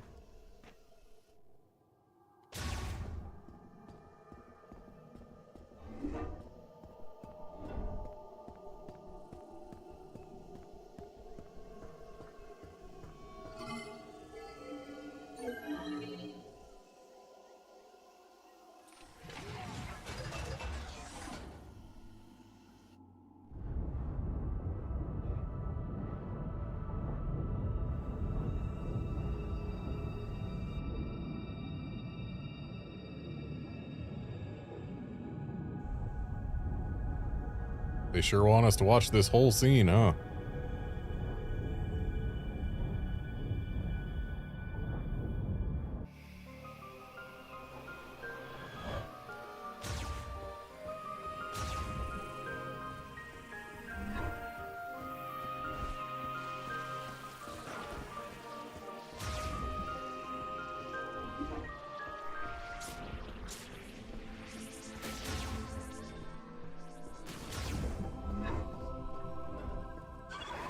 Hey, welcome back.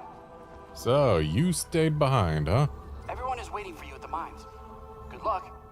Why aren't you waiting for me at the mines? Did you think we wouldn't need an engineer there? Good luck out there, Samus.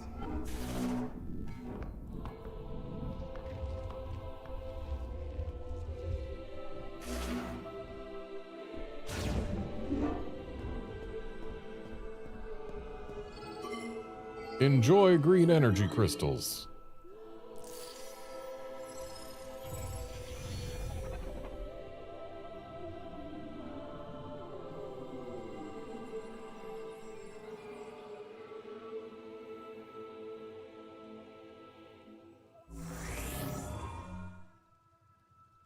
That's much more glowy than before.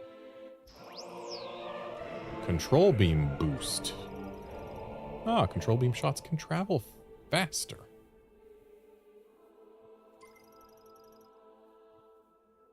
I mean, I don't know how helpful that'll be, but okay.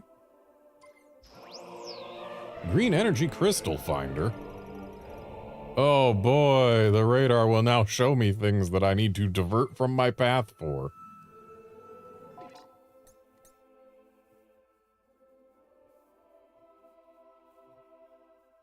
Okay, so I have a bad feeling about something. What is that bad feeling, you ask? Well, we are apparently exactly at the 75% mark on the green energy crystals thing.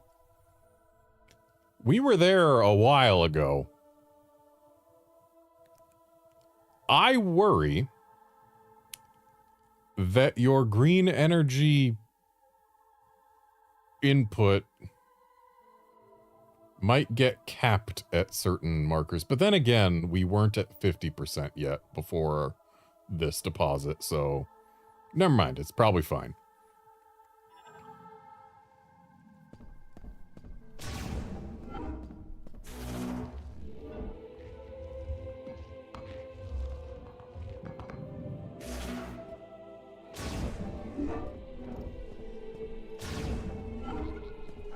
Hi, Samus. Welcome back.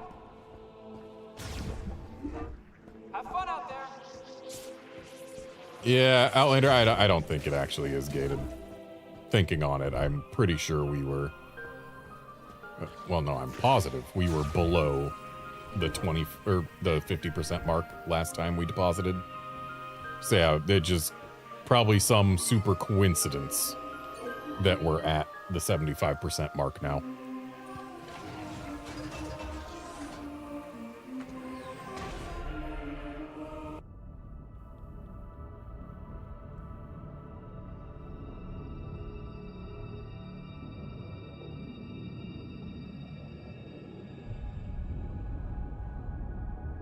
You know what I wouldn't put past them? I wouldn't put it past them for those 2 items that I can't figure out how to get in the desert. Given the structure of the rocks where they are, I would not put it past them to have those secretly be additional shrines, and I'm just not allowed to see them yet until I get some visor upgrade. That is 100% a thing that is possible. And maybe I'm just not allowed to get things until I have done those. Though the fact that this freaking radar shows green energy crystals, it's got a freaking heat map.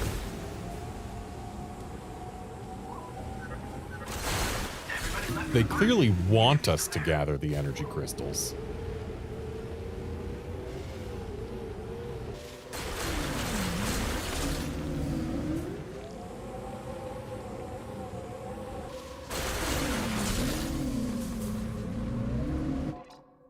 I wish it differentiated between whether the crystals were in the big chunks that we are currently unable to break, or in the small clusters like these that are easy to break.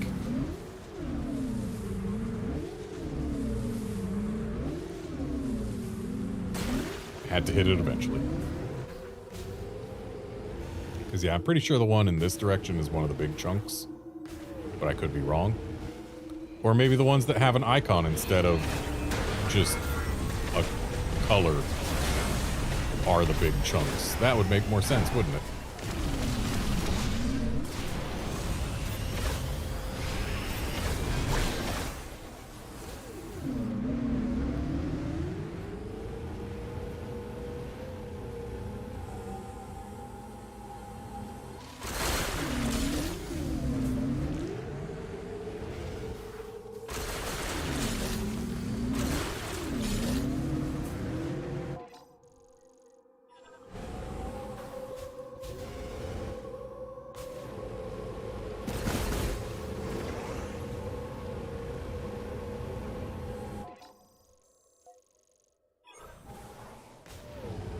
I bet once I've filled in this desert, we'll have gone far enough. Actually, before I filled in this desert, possibly already. Gone far enough to get the last viola skins. This one ain't bad, but there might be a better one.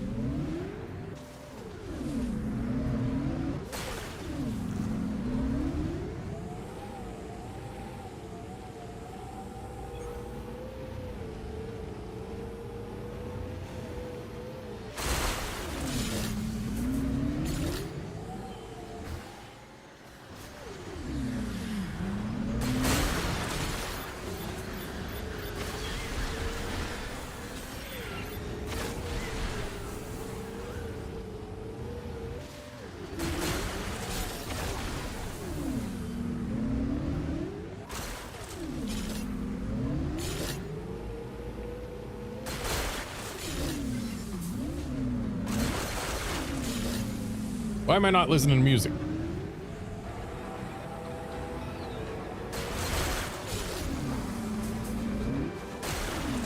Which shrine was the spider ball shrine? This one, I think.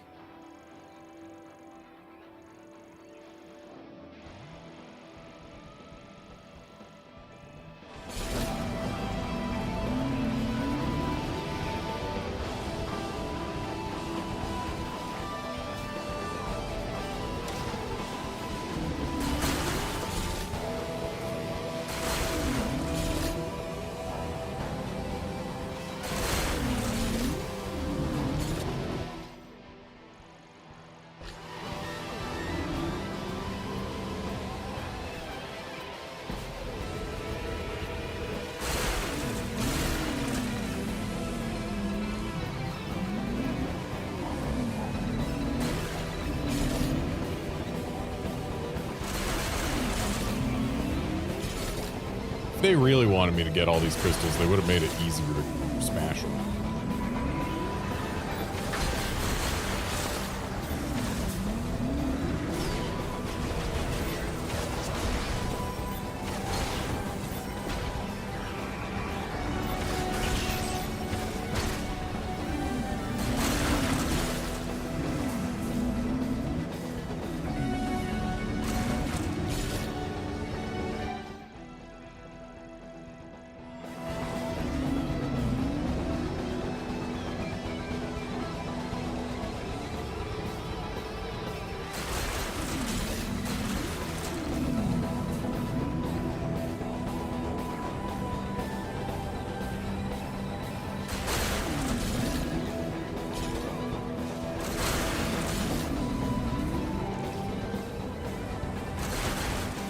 My radar just says green crystals in every direction.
Not a whole lot of desert left to map.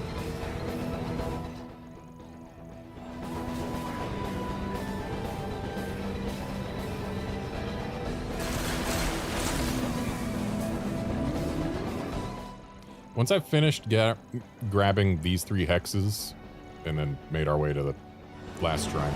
Once I'm through the last shrine, I'm gonna look at how much our green crystallometer is filled.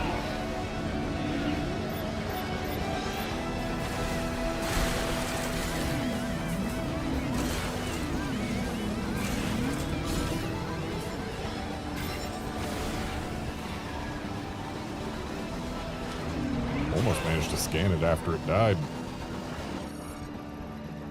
And yep, still got that.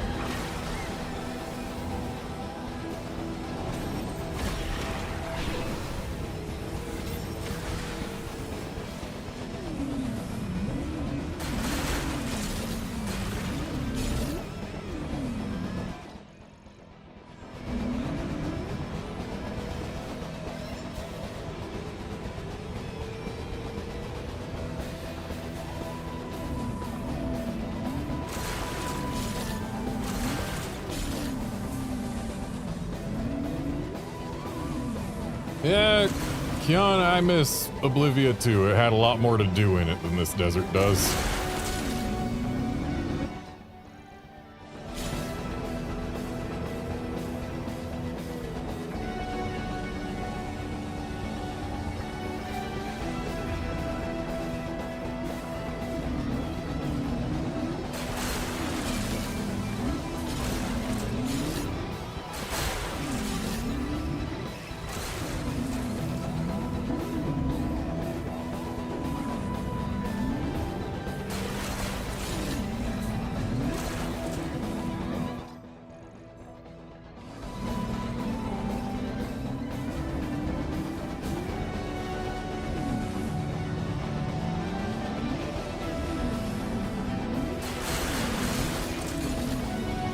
Yeah, Lander, it would have been nifty if the desert had something dynamic to it like that, but no, it's just you run into a spot where there is an enemy, and now the enemy wants to be a problem, and if you ignore it, you're just gonna take damage.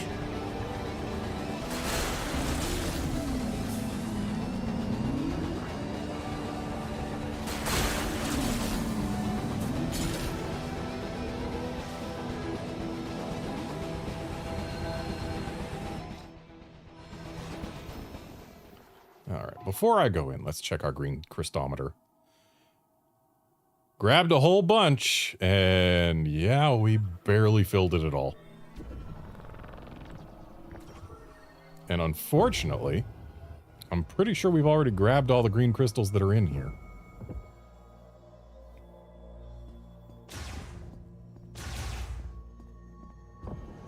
Unless they refill over time, that would be nice, but nope, doesn't look like it.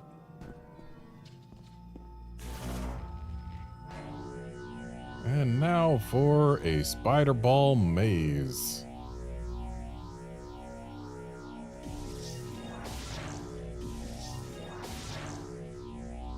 Fascinating. So they want us to actually maze our way to the top. Looks like this might be our path.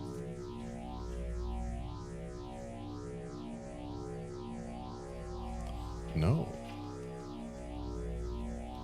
Okay. Well, we can get a little higher and...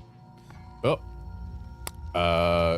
Turns out, when you're on an incline, you can't just drop from one to the other because they don't connect like that.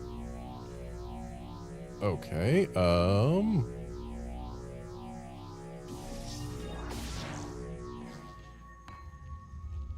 gotta find the right one to start at then. That's annoying. Ain't that one.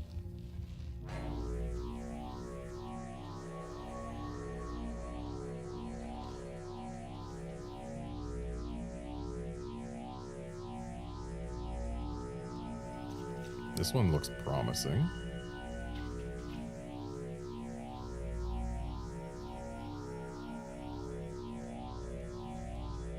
Nope, not over here.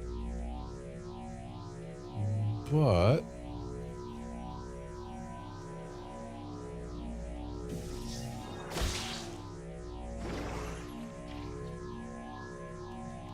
this looks very promising.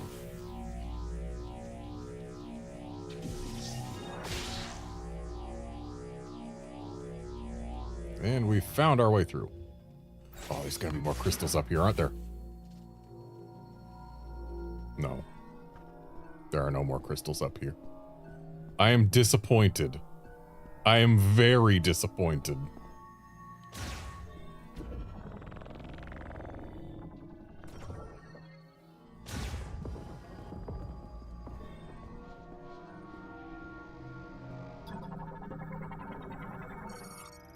Super Thunder Shot.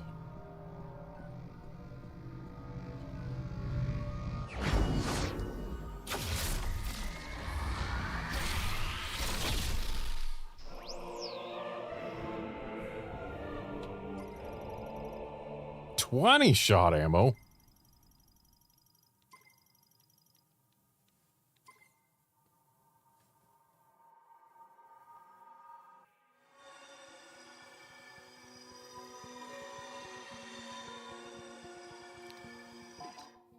And just to confirm,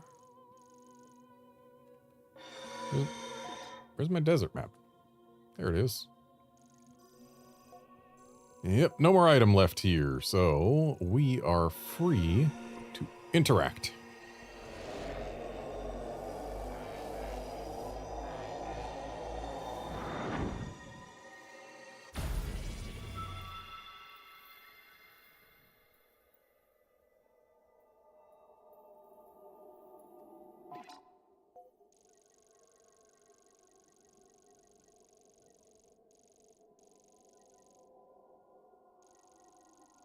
We can totally get this hex filled in. But also it's out of the way. This one probably also.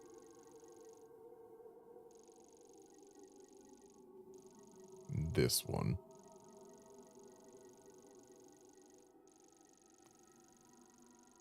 This one, definitely. These two, even.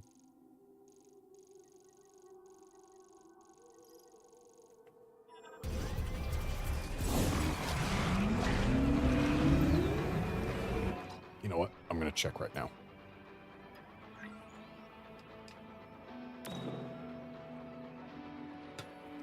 Have we unlocked additional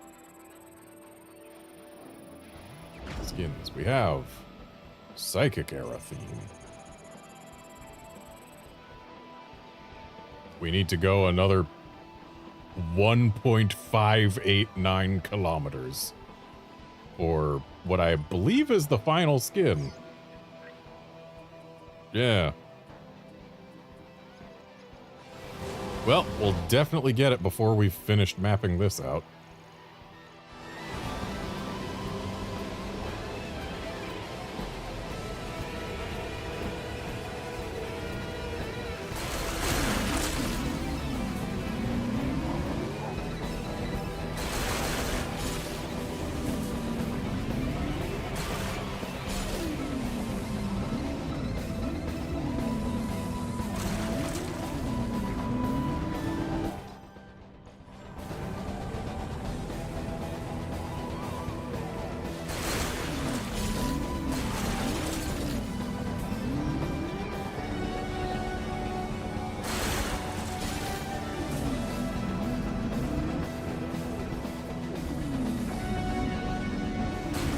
Seems almost cruel that that tiny crystal, A, survived, and B, still got tracked on the radar.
Also, I feel like if you jump over a crystal, it should still shatter.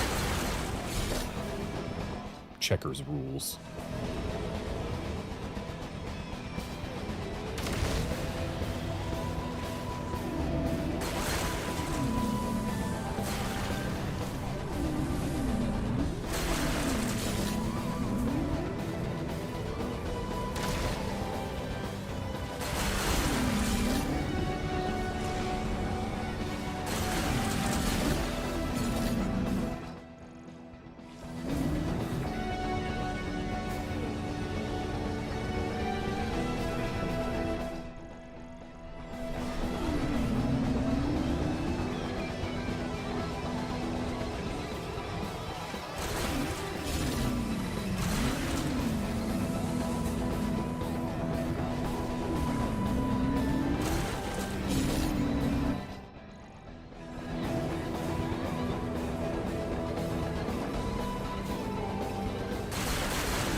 By some birds that are almost certainly going to want to be a problem.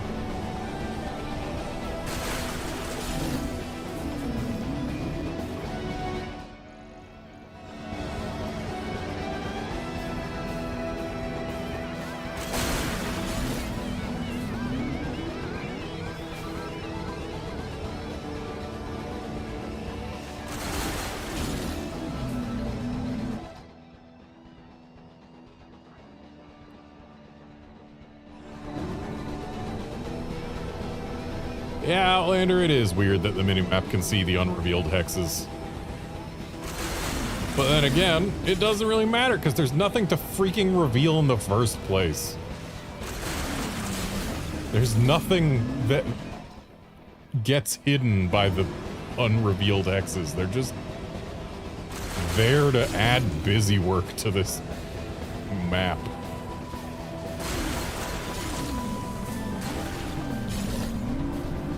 And with that, I have revealed all of the desert interior.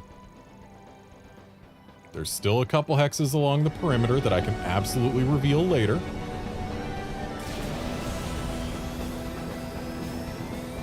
But I don't feel so pressured to do that right now. Samus, So what are you all doing here? let us accompany you.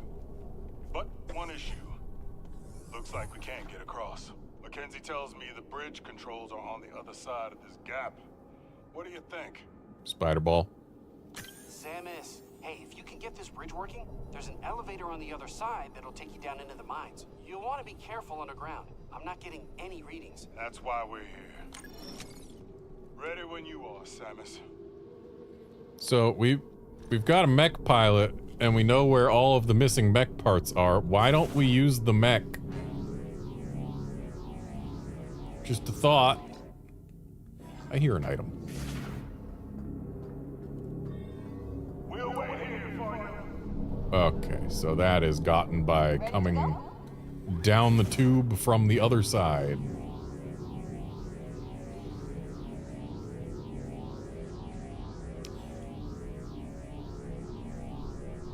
I don't like that when we're going this way, it feels like the swoopy marks on the ball are going the wrong direction.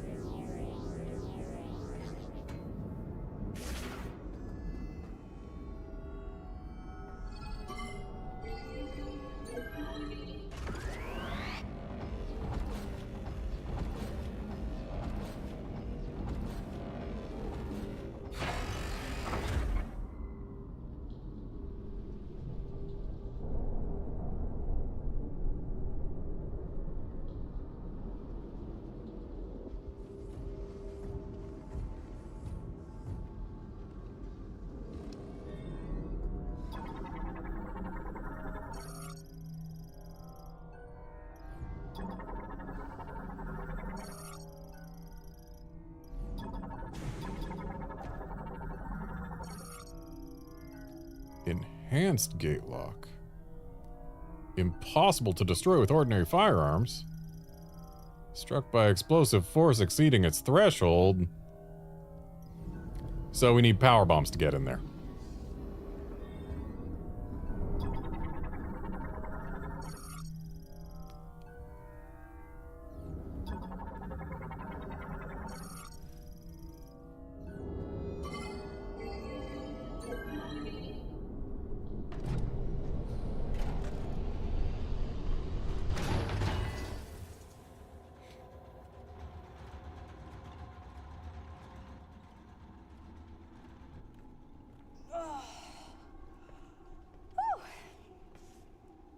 Did all that training.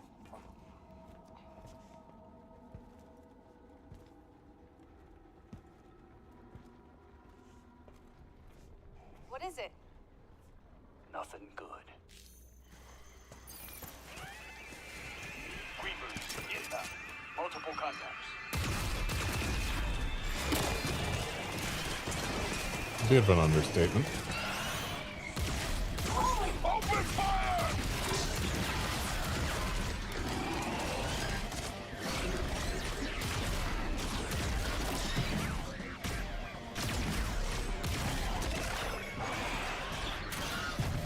These grievers are really green, and yet some of them were completely taken out by just 2 shots from these GF weapons.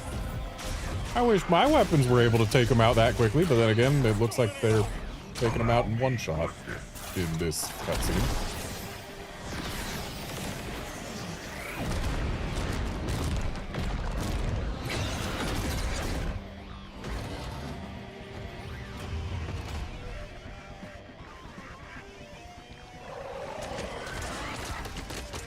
Elevator's here. Let's go. Now.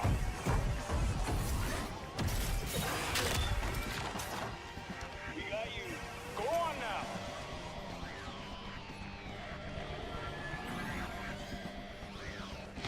So I'm with these two again, huh?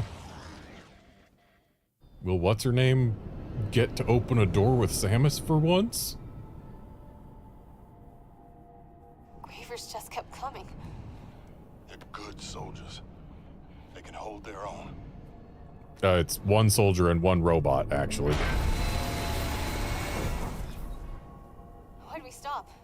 I don't know. Might be stuck. Let's get out of here. Copy that. We can't get down from here. Lead the way, Samus.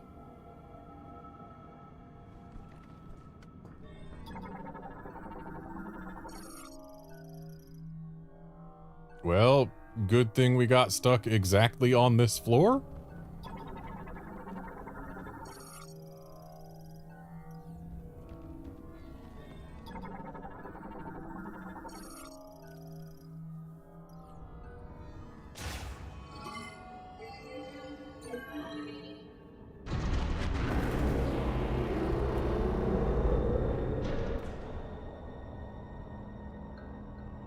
Great minds.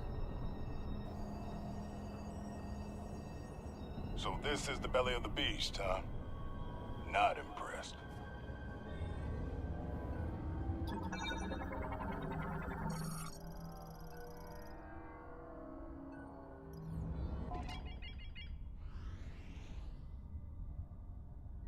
Okay, so we just gotta go down to the bottom, huh? Whoa. This place is huge. Hello? Oh! Echo! The subtitles suggested that there should have been an echo. And yet, no echo was audible. I guess this isn't Metroid Prime 2 echoes.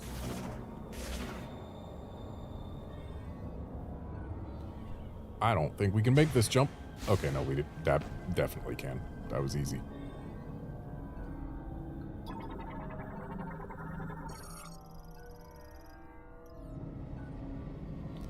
Wait a sec. Movement and AI disabled. A short circuit was caused by contact with a high voltage current. Okay, I bet we know who's here.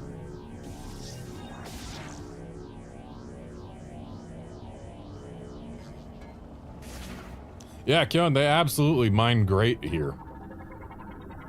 I see that missile. I want it. And surely there must be a way to get it. And therefore, I shall look for it. Looks like it's just go this way.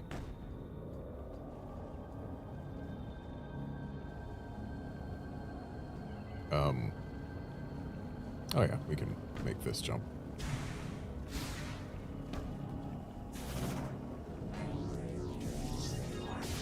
Ah, but we need to go when the rail is active.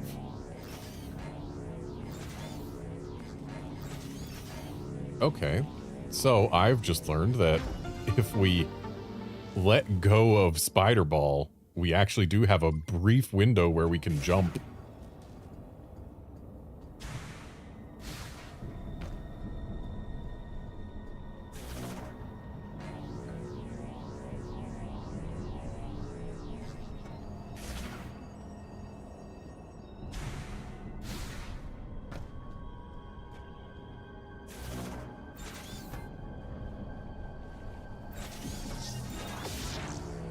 Don't go falling now.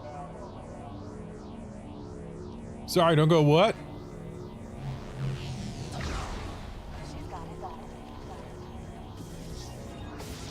Now I am hearing an echo here.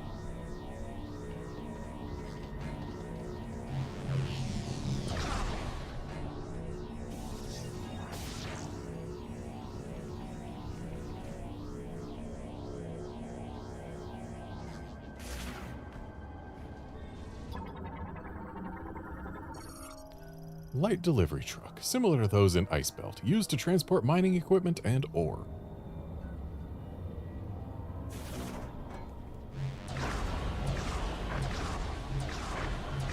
Do I seriously have to send this all the way? Oh. Okay. It goes its own the rest of the way. Got it.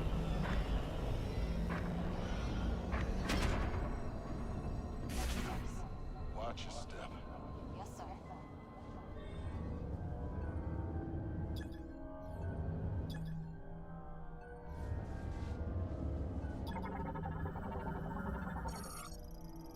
Lock being used to seal off the mining facility gate temporarily. Requires multiple individuals to release. To release, pull the defense shields on both sides, then apply a powerful burst of beam energy to the exposed core. This neutralizes the lock, causing it to disengage. So, we need them to pull the What do we have things here? so that I Grab a can side, Sarge. do this.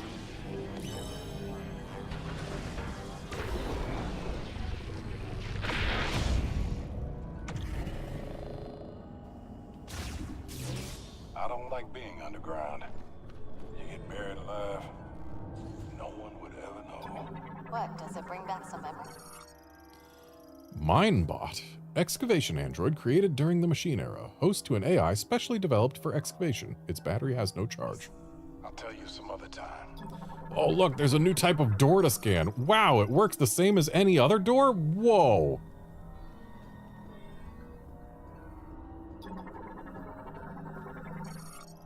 Ore container that detached from the ceiling rail, blocking the passageway as it crashed. Its unique steel material and enormous weight make it impossible to remove or destroy. Ah, yes, unique steel. That's a new one.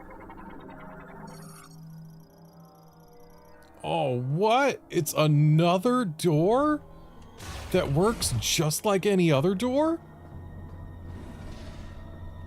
I'm guessing this is our save. It is not, but it is some kind of hub. Also, there's an enemy in there, apparently. And that looks like it goes elsewhere. Let's Just gonna catch poke our my face in. breath. Ah, this Okay. is our save. Yeah.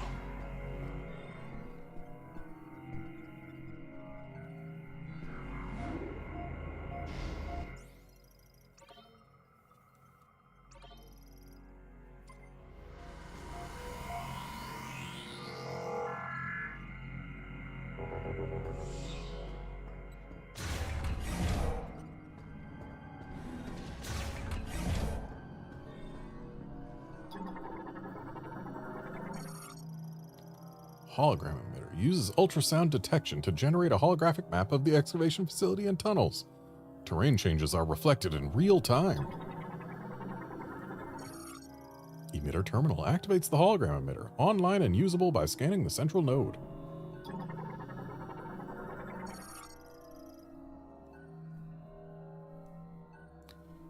Hologram emitter activated. Okay, so there's a big shaft. Doesn't look like there's a way down without the elevator.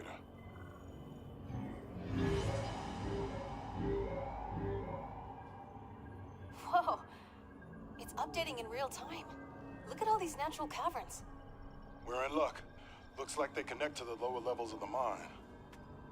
We can use these to reach the teleporter key. Let's look for a way in.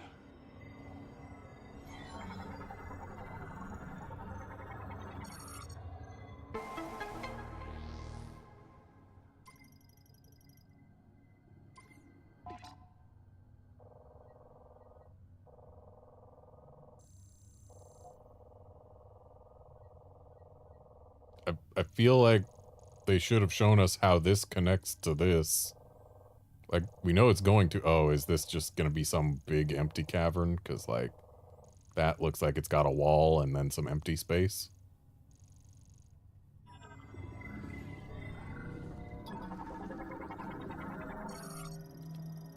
Excavation area surveillance system, Area Alpha, accessing surveillance logs.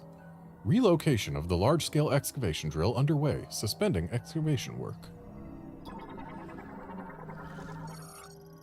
Oh wow, a bomb slot.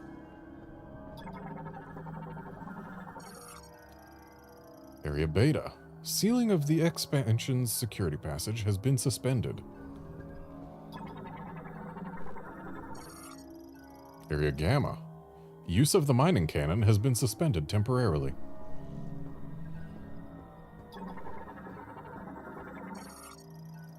Area Delta. Security limiters activated. Access to the bottom level is now restricted.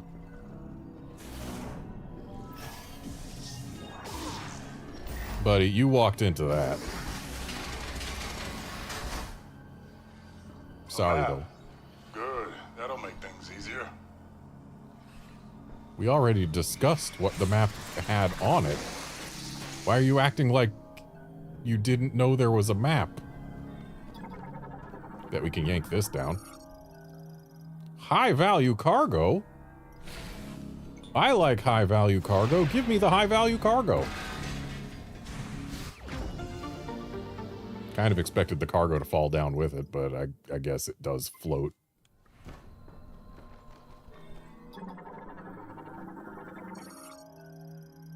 Uh-oh, door is disabled. Hey, you two.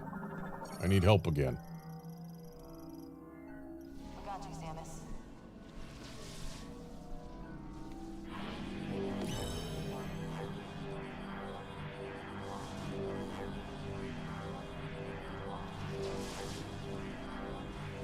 On three. Three.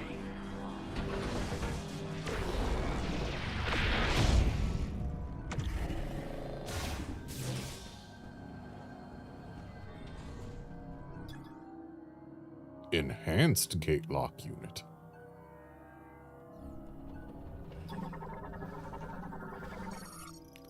Mineral transport container loaded with ore. Damage to the rails caused it to fall, opening its panel. Heads up.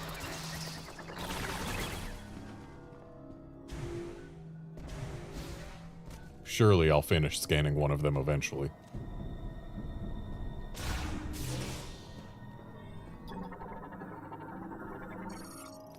Large excavation drill, TER-615 Mark II. Built to excavate bedrock and bore mining tunnels. It is operated via a connected control terminal. Drill engine is currently off. Whoa. What's this huge thing? It's... Did you not hear me? The map. Those cabins should be right below us. Let's find a way to punch through. I literally just read aloud what it was. Drill control function suspended. The terminal can be activated by touching the hologram.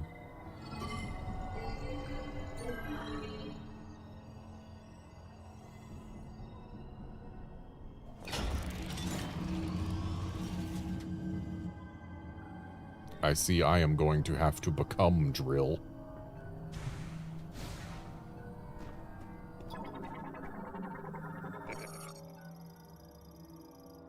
Standing by for maintenance tank ignition. Spinning the starter clockwise at a steady rate will start the engine.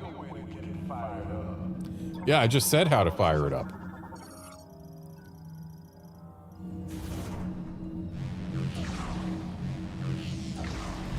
Hey! It's working. Nice work, Samus. Now let's get this baby into position. Easy does it. That's as high as it'll go. Just need to aim it.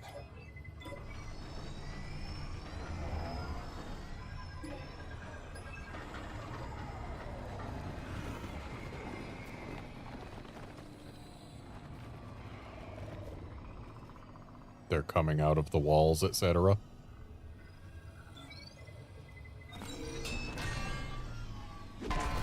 Shoot! The hinge is jammed. Samus, you're up.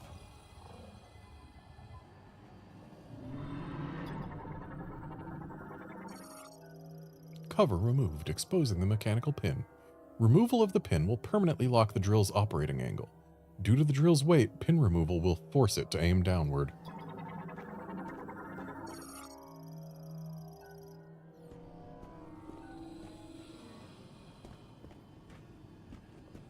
Okay, so I need to get up there.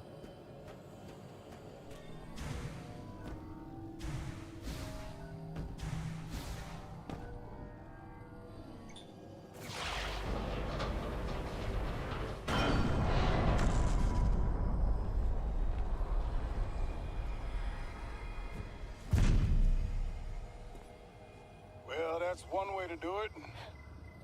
Okay. Let's start it up.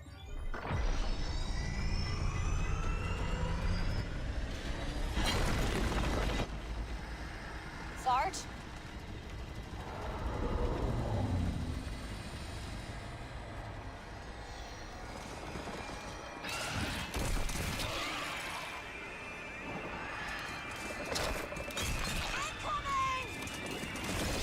Hold them off until we punch through. Step 1, scan. Maul Griever. Griever variant adapted to the caverns of the Great Mines. Strong forearms allow it to dig through bedrock at high speed. It compensates for its impaired vision with enhanced hearing and reacts primarily to sound. It is capable of producing numerous offspring and will rely on strength in numbers to attack in waves.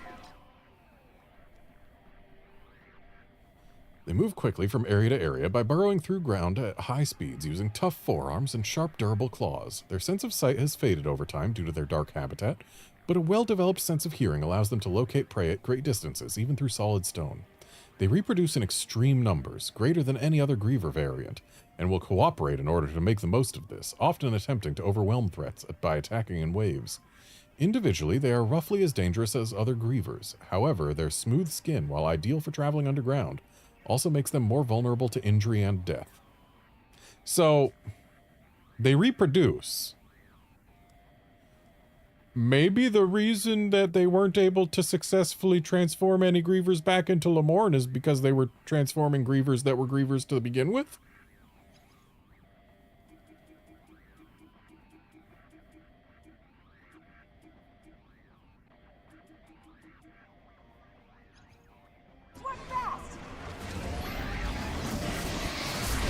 All I know is if these guys dodge any of my shots at any point, like by specifically dodging and not jumping off a wall to come get us. How do they know a shot is coming? They are blind, and I can't imagine that energy flying through the air makes enough sound that they should be able to dodge it.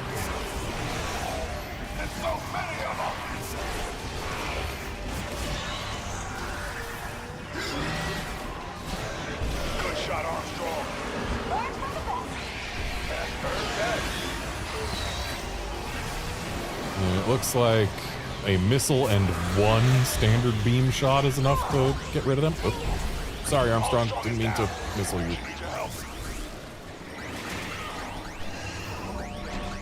Thank you, Samus.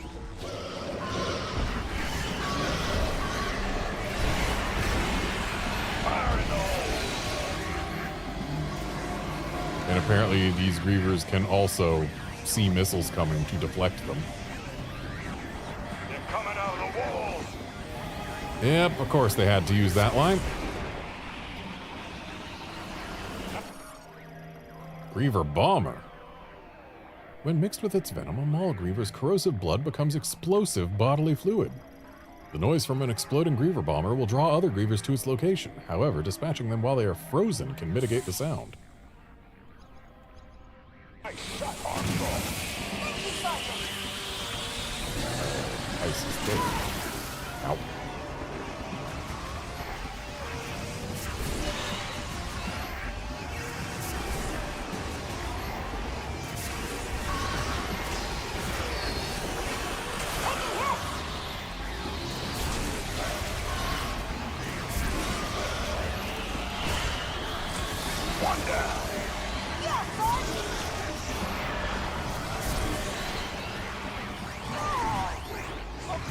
Again, Armstrong.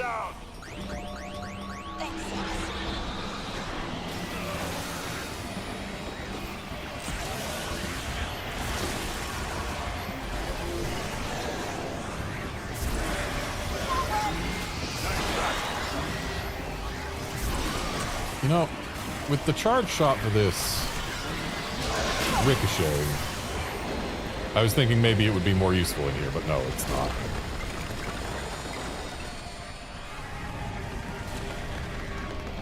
We can go down to the next level. Jump into the hole.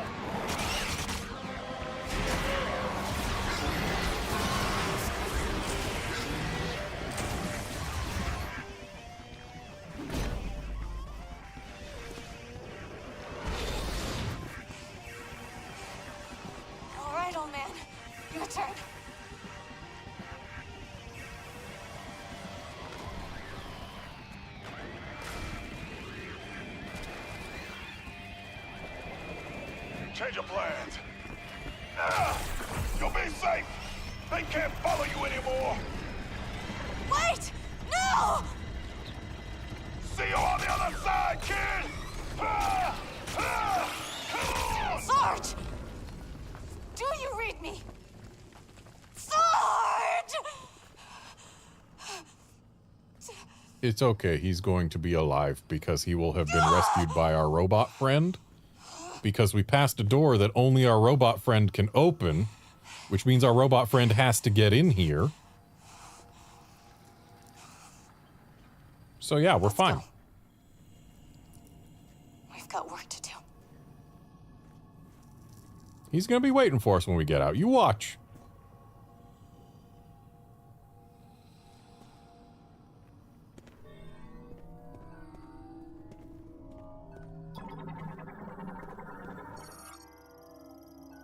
An organic barrier? Mutated proteins and a luminescent membrane? I can't believe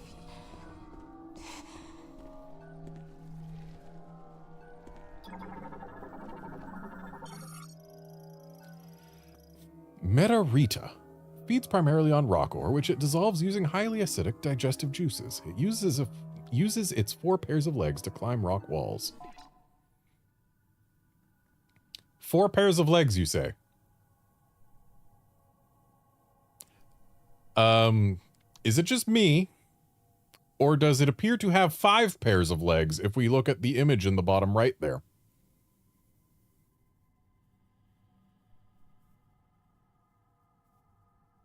Anyway, they feed on various kinds of minerals by breaking off pieces and melting them with highly acidic digestive fluids, allowing them to extract magnesium, iron, zinc, and other nutrients. Their 2 antennae are comb-shaped with a large surface area and are able to detect radiation. This allows them to accurately find distant minerals upon which to feed.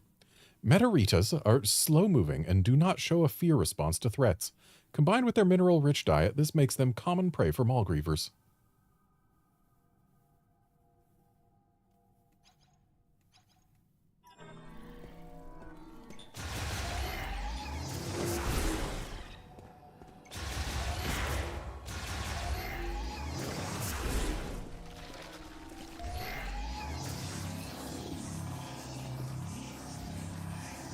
Yeah, that's 100% 5 pairs of legs. Samus's scan visor can't count to 5. We've learned something today.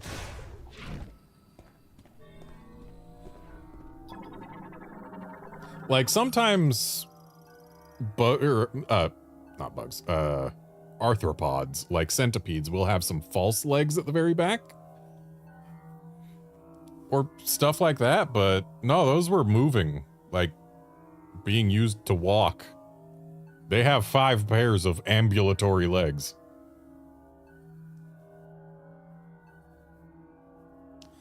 Anyway, broirol ore.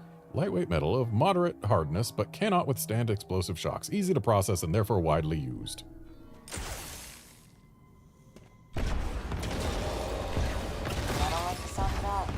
Yeah, I'm sure it's a big problem for us.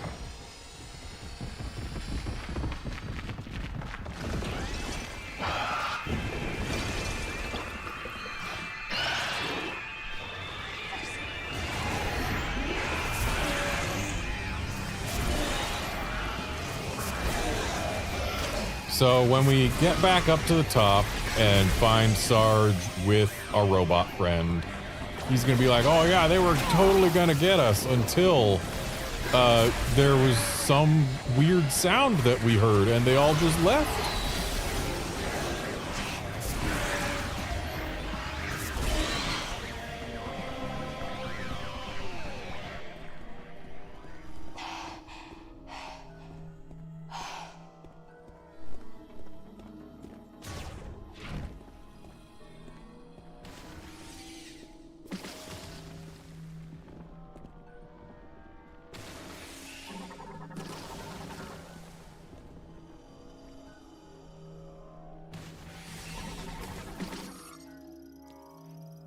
Pop crawler.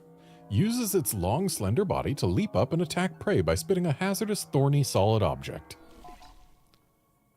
Popcrawlers are small crustaceans that inhabit the Great Mines. Normally docile and resting just beneath the ground, they will quickly move near the surface if they sense an intruder entering their territory. They then slap the ground with their telson to leap into the air, rising to a height of 3 meters. At the top of their arc, they will launch a solid, thorny object from their mouth at the threat. Because their body fluids glow, light can be seen behind the thinner areas of their exoskeleton. The object launched by popcrawlers also contains these fluids and glows similarly.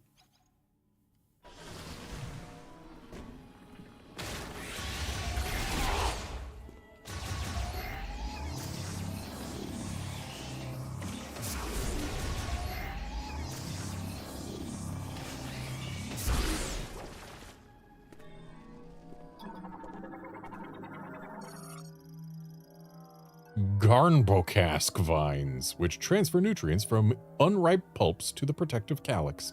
The vines will immediately wither if the attached pulp is removed. Garnbocask.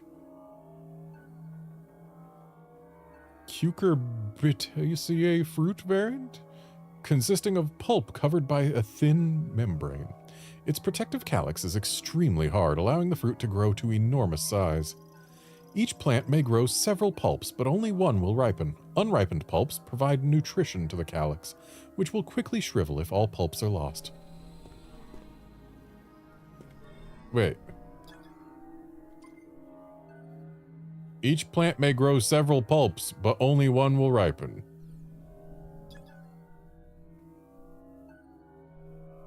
Okay, so these aren't the pulps, these are vines.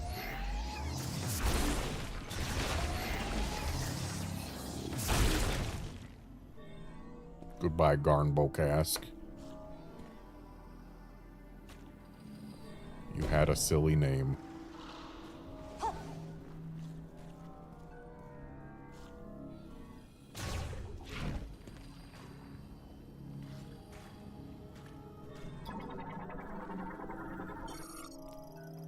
Shriekbug, larva gestating inside Meteorita cocoons made of hardened mineral-rich mucus.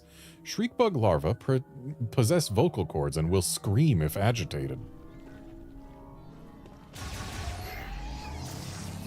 Time to not agitate them.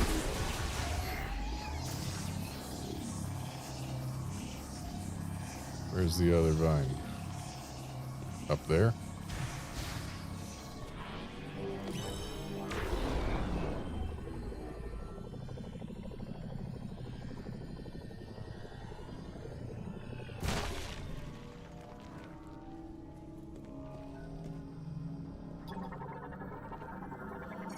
Oh, great. Oh, Gibardom ore, hardest mineral found on Vuros. Only psychic energy in the form of a diffused oscillation blast wave can pulverize it.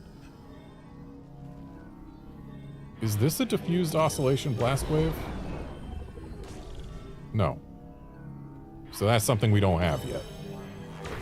Good, because I know we've seen a few other things that have said that we need that to destroy them. Did I see an item up there? Probably, and we probably can't get to it without breaking that.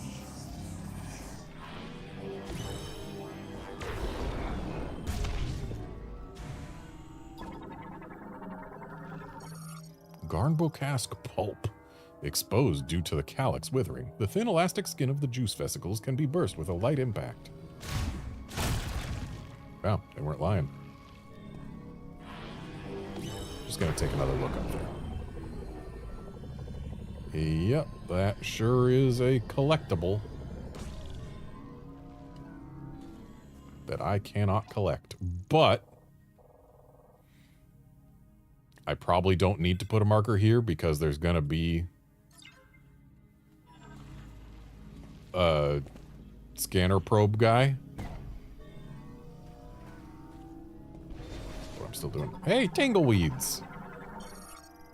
Oh, I'm sorry, snareweeds. Lives on the floors of narrow cave passages. They will electrocute creatures on contact using the tips of their feelers, trapping them. Highly flammable. Snareweeds are invertebrates that live clustered in groups in the caves of the great mines. The bioluminescent bacteria on their heads is used to attract small animals, at which time snareweeds will generate an electric current over their body, shocking and paralyzing the creatures. Once immobilized, the group will wrap around, digest, and absorb their prey. The mucous membrane that forms their outer skin is flammable and easily ignited. Because the nerves in their skin are not equipped to feel pain, they are unaware of the fire and remain upright even while burning.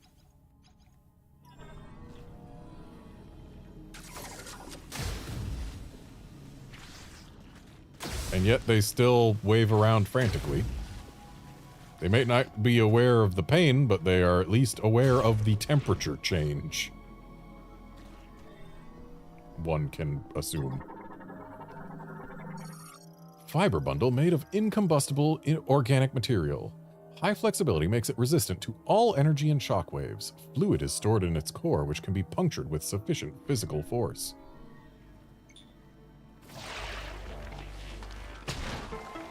That wasn't puncturing. That was... I feel like that was the opposite of puncturing.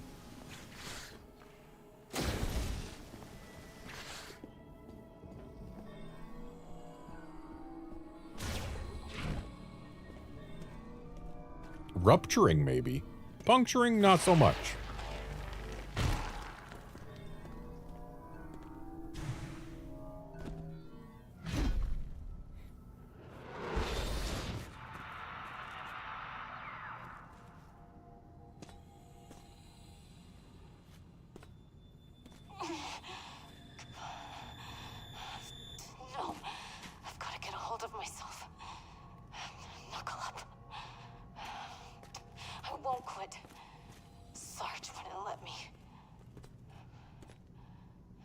Not wouldn't. Won't.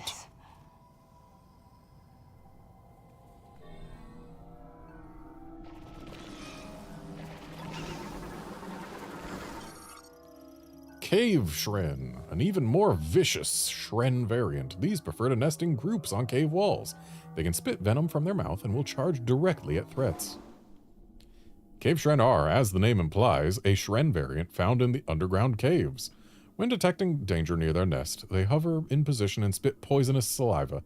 If fatally injured by an intruder, an active hormone is secreted by the nervous system, triggering the sympathetic nerves and putting them in an excited state. This causes them to attempt to ram into the threat. If successful, the impact causes their bodies to burst.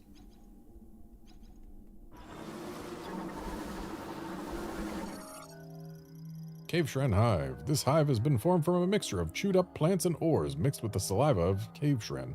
It is both flammable and fragile.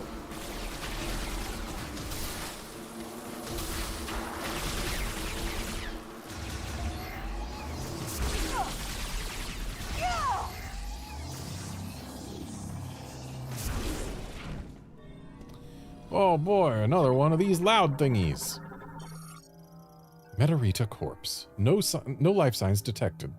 A deep gouging injury has removed or destroyed most organs. All biofluids lost.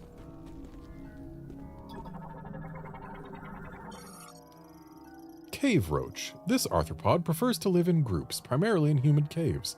It is omnivorous and feeds primarily on plants, though it can digest animal carcasses.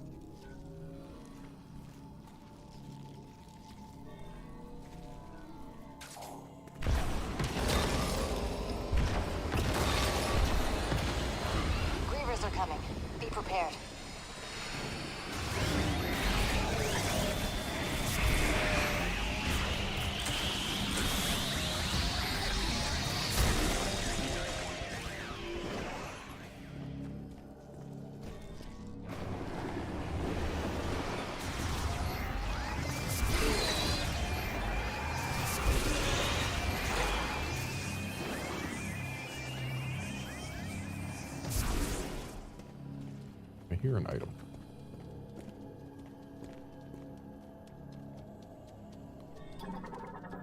Oh, look at you, you little living grapple point. Crystal crawler, a beetle that feeds primarily on Deborah crystals by scraping them with 6 abdominal fangs. Clings to rock walls. It stops in place if its dorsal area is irritated.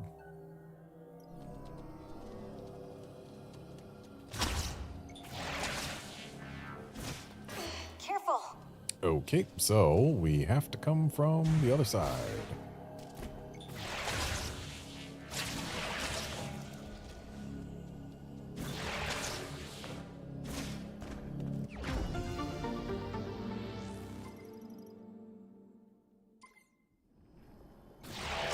Our radar says these are enemies. But our ability to contact them without taking damage suggests that they are friends.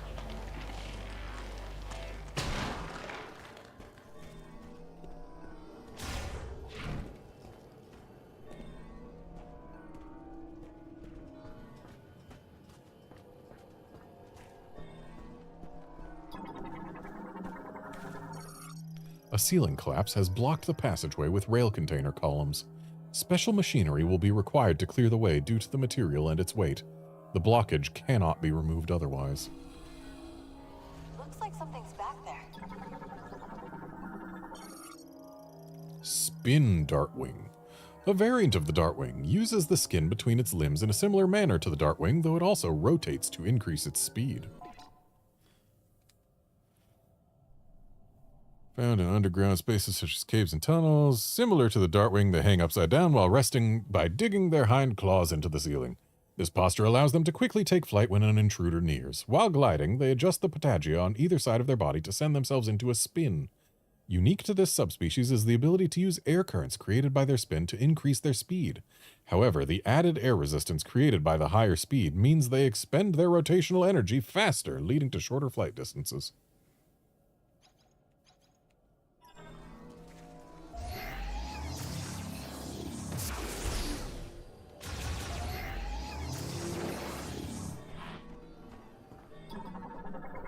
Looks like our... Special machinery needed, etc. But how do we get through?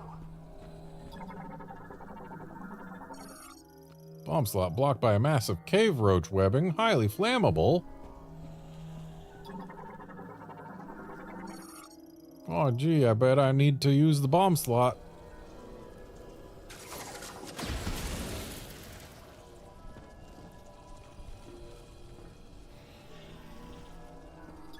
Right, I know how to get a bomb up there.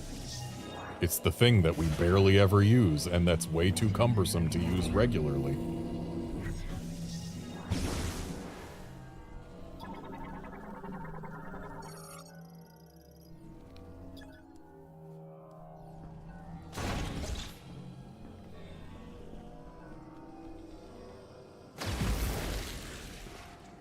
We need to find a way to break through the rubble back there. Working on it. What is that? Looks like special machinery that can break through rubble. LS-51 Rock Eater DJ-3. Equipped with a front horizontal rotary drill bit that can be configured to bore through materials of varying hardness. Though designed to excavate bedrock, it can also clear steel and other debris.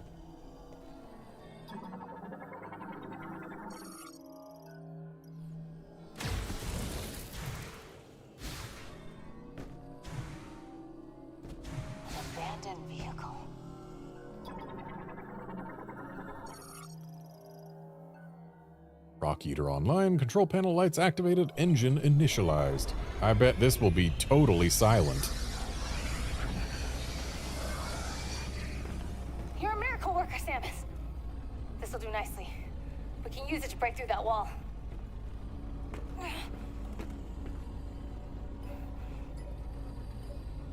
Come on, you can do it. That a girl.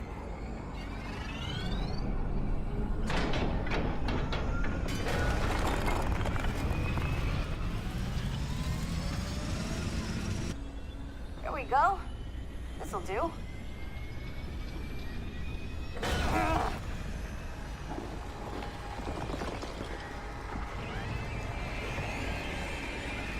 Samus, I'll clear the rubble. Just keep him off me, okay? Cover me while I clear this rubble.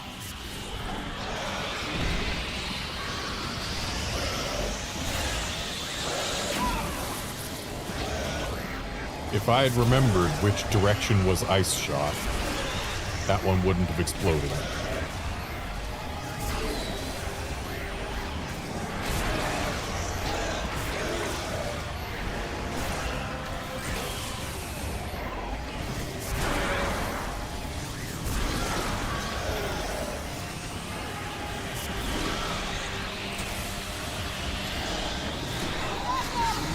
I just lost a charge.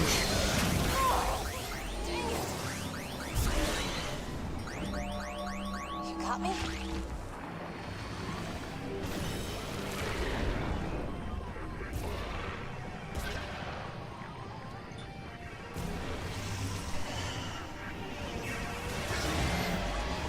Kind of lame that didn't actually get those two. Hang on! Ah!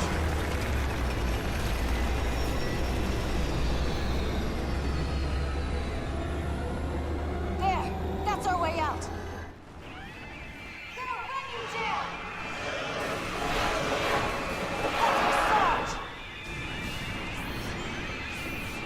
I don't see why that has to be for Sarge. He's gonna be alive.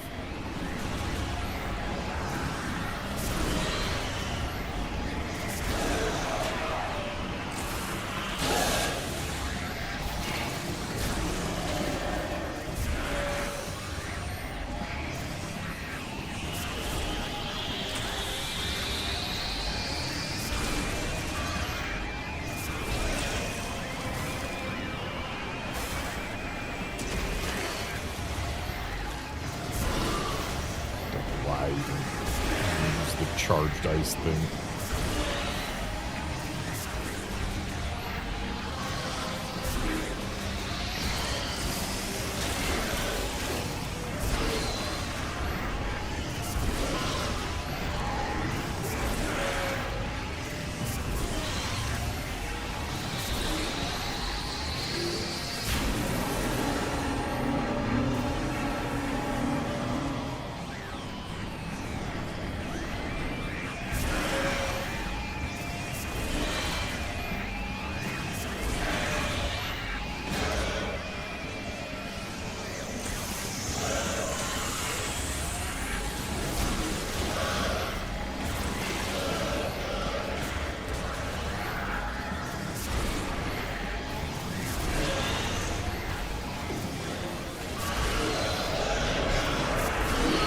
There's too many of them!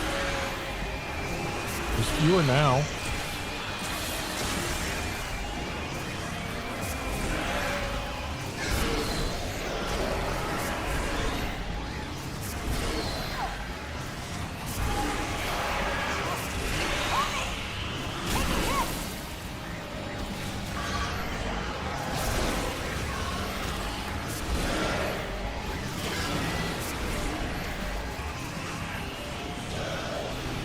Get down.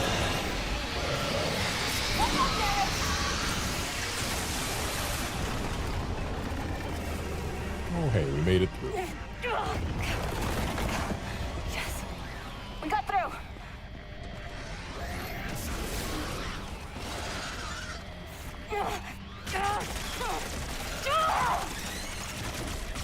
Samus, now's your chance. Go! I'll be right behind you. All right. I trust our robot friend to save you.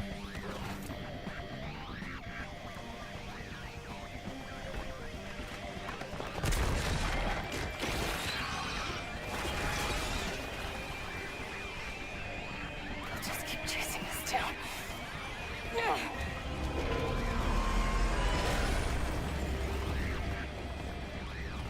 Find that key, Samus. I'll keep them occupied.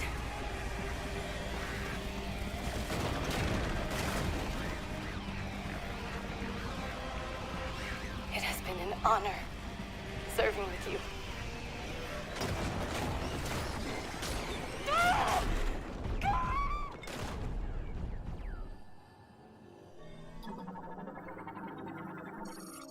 Bedrock debris from the Rock Eater has buried the gate. The debris cannot be removed.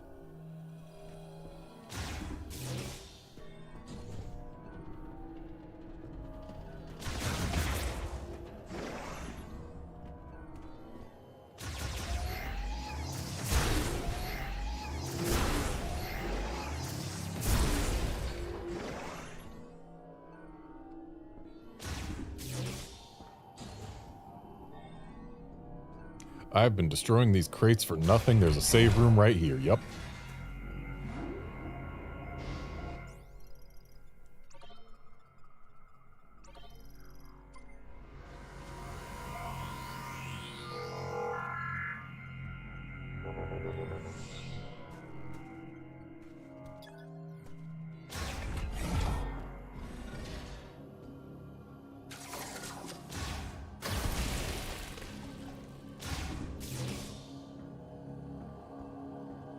Do I hear an item?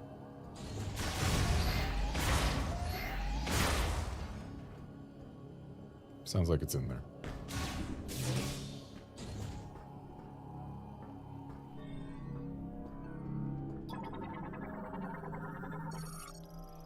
Unit locked by an explosion sensor. These sensors are used to seal small gates and containers that require special handling. An exceptionally powerful explosion can destroy them.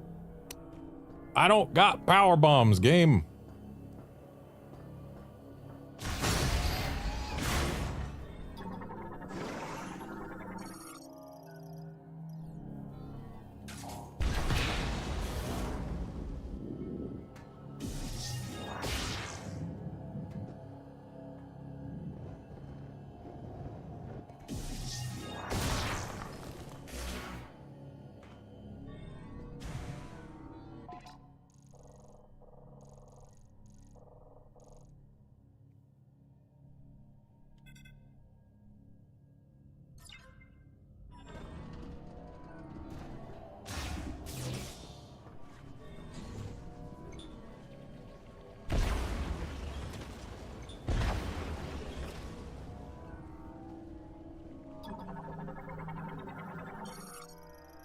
Winged lizard. Reptile variant that flies using a skin membrane.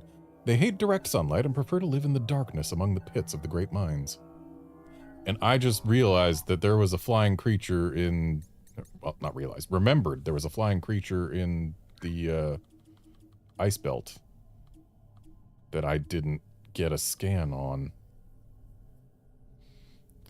But judging by the fact that they seem to have put these all together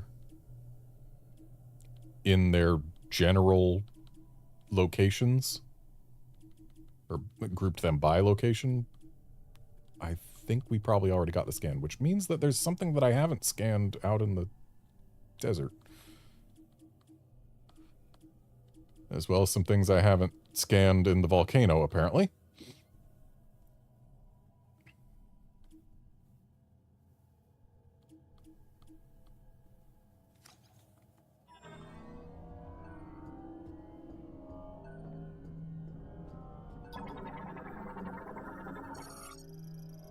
Delivery Management Terminal processes vehicles entering or exiting the excavation site and assesses ore quantities currently offline.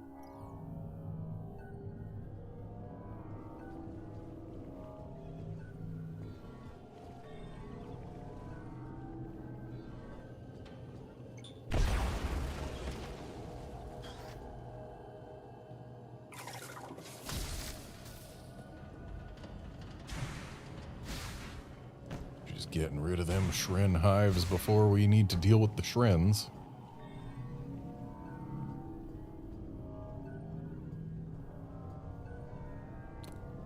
It's a long way down.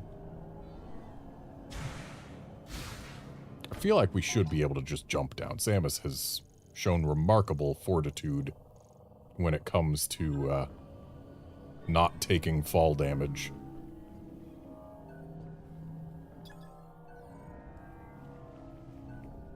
So we got spider ball stuff that away.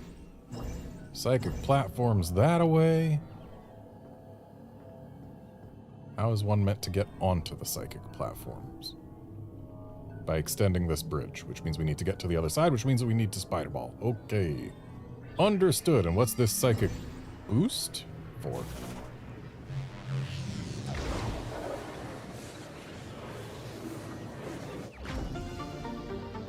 Well then.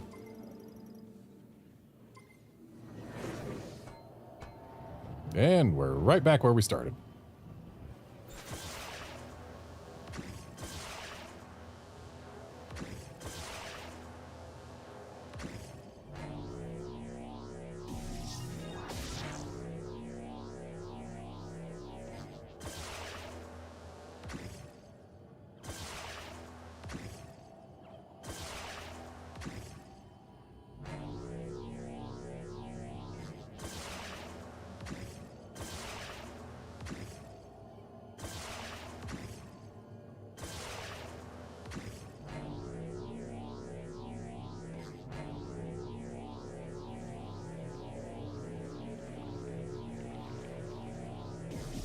looks like it should be a bomb slot, but it is not. Okay, grapple across. Can do.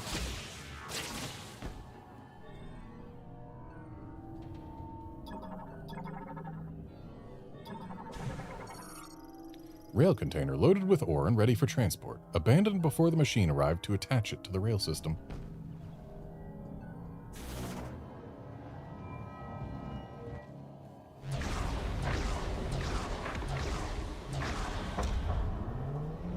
Can I skip this thing going out? Like, we know what's gonna happen. It just, this animation takes way too long. I don't like it. The fact we can't move during it is my main problem.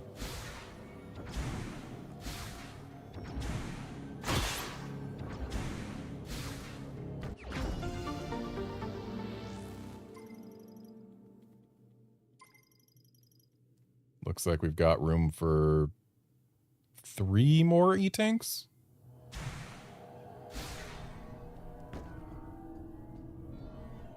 Maybe just 2, but I think 3.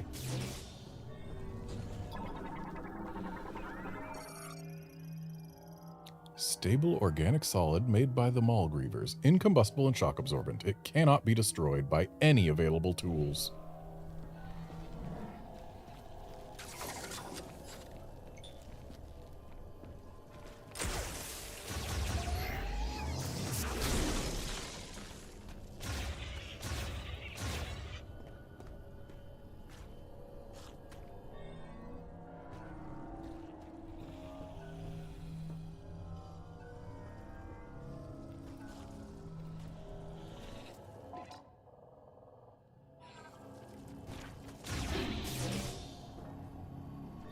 Hey, look, another thing for our robot friend to break.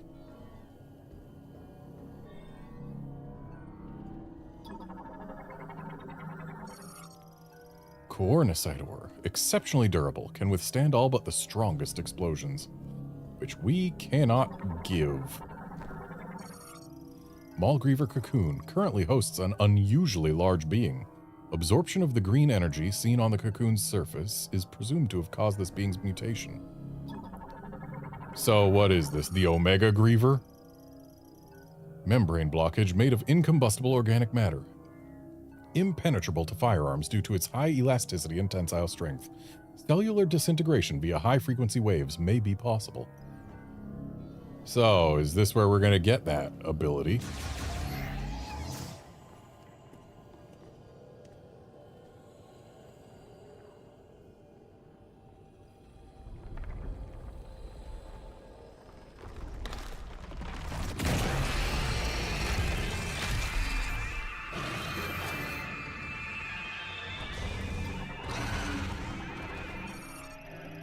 Maulgriever Brute, unique Griever variant resulting from an influx of green energy during the embryonic stages of growth.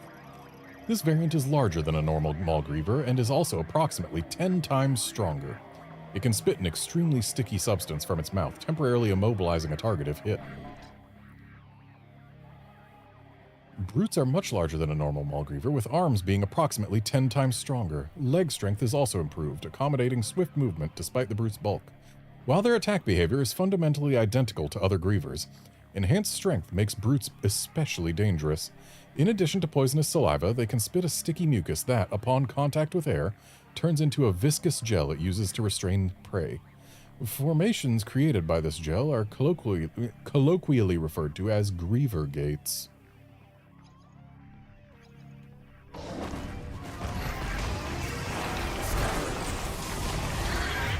Well, he didn't stay frozen long.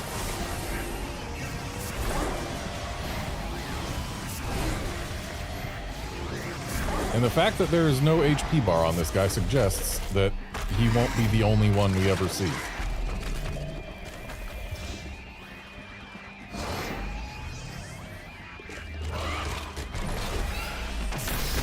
So is Robot Friend gonna show up and help us? Hello, Robot Friend.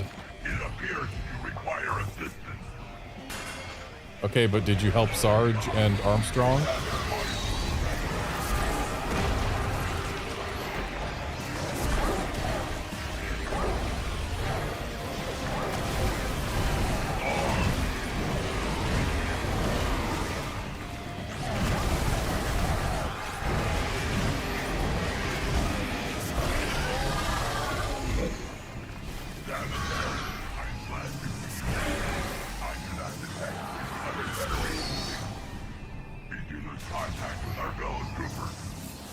You could say that. I thought you were gonna get him. I will now assist you with your mission. Samus, I may Oh, right. be able to clear the way. Allow me to try. He's got high frequency waves on his wrist cannon things. Affirmative.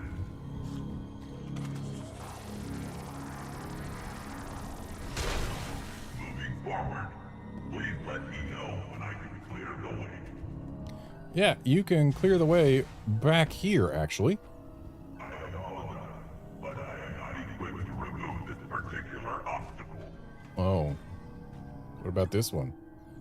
To destroy Cornusite 4, you require a stronger explosive. Alright, well, I guess we're not getting the thing in here.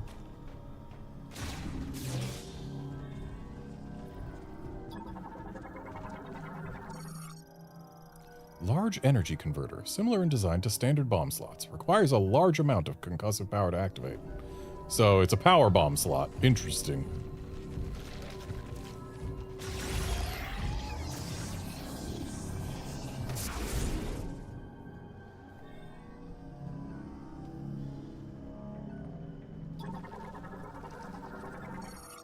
Rail container appears to have been abandoned while loading Cornusite ore. Item detected within. Alright, so need power bombs here.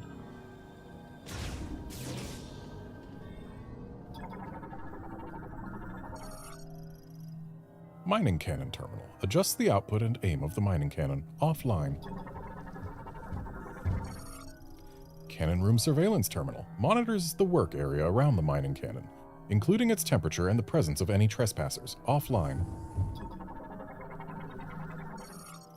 Half-pipe ramp connected to nearby gate. Its surface finish is unusually well preserved and shows very little deterioration.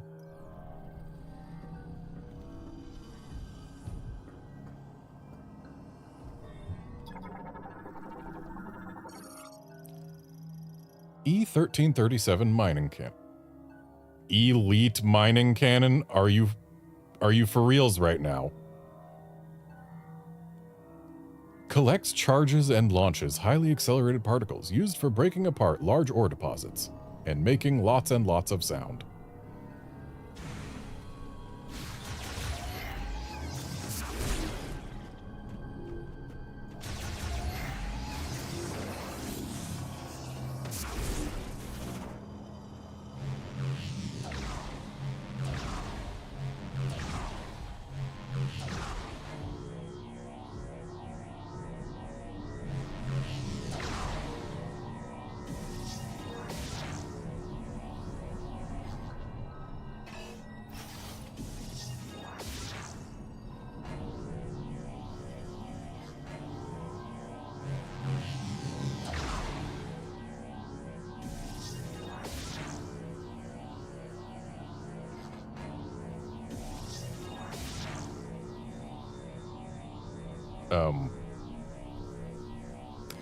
Okay, that appears to be a dead end. Track's been busted.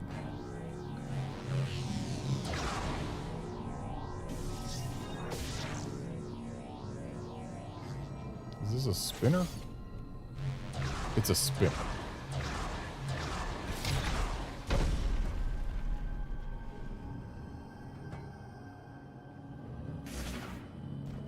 And that's Cornusite. Sure is. So what did I drop here? A thing. Oh.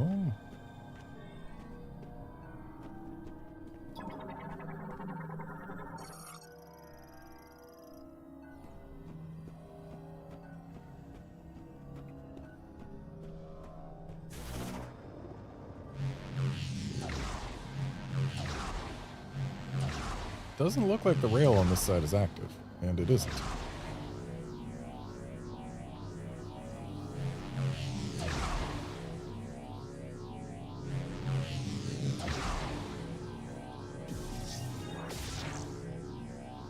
And these are spinners, not...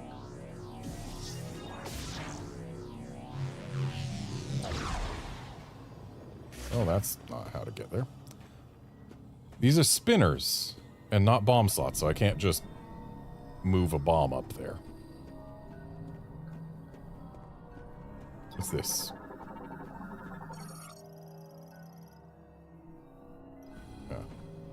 Nothing useful. So we're meant to get across somehow, but I don't know how.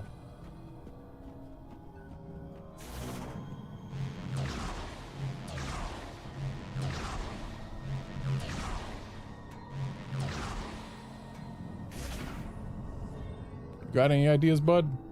There must be some way to lower that cannon. Perhaps we need to loosen the screws. Yeah, I already got one. And before I try and get the other, I need to use the restroom, so I'll be right back.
Okay, I'm back.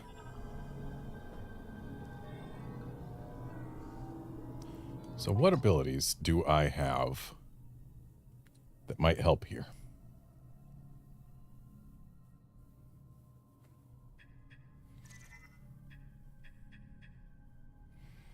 We've tried Boost Ball, we've tried well, no, we have been using Spider Ball.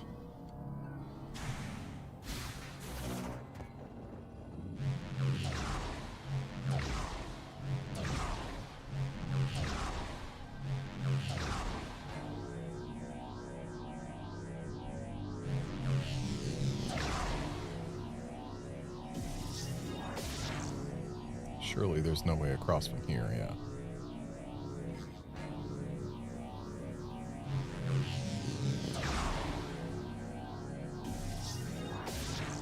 So we can get up here, no problem.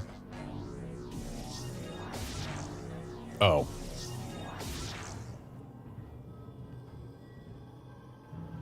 Well, that was simple.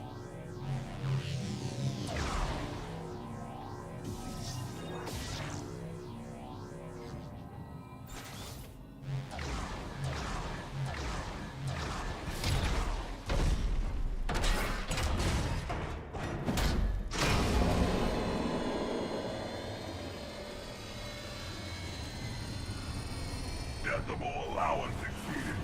Hostiles and impact. Providing support.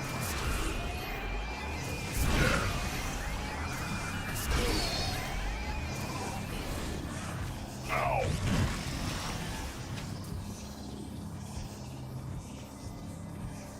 Hostiles eliminated.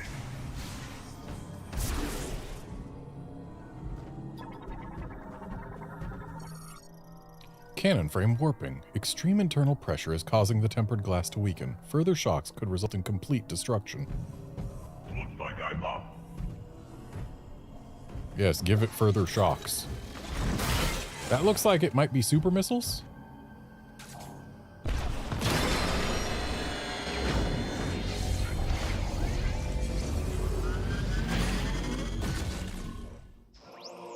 Super missile.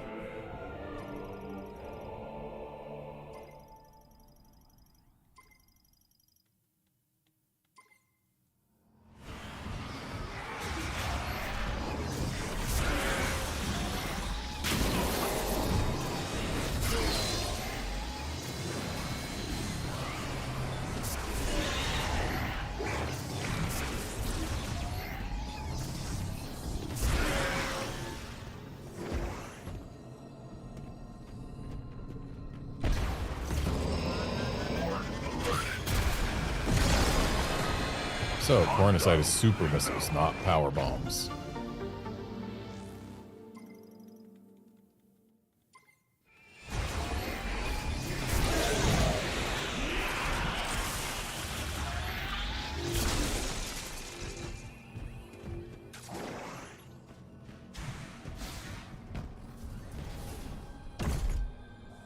Deploying jump jets.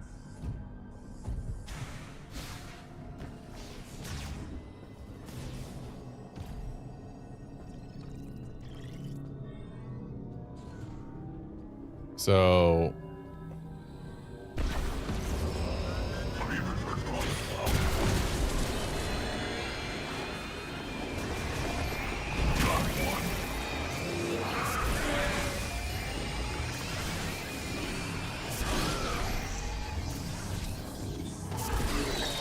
I don't like that apparently just shooting a missile at all alerts grievers.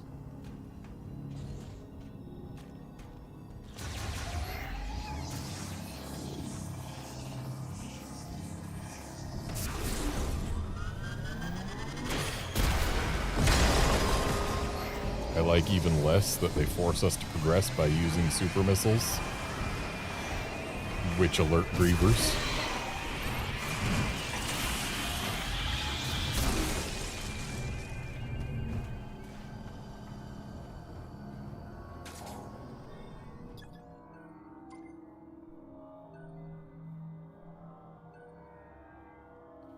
Explosive. Perhaps your new ability will be of assistance. That's what I was just thinking.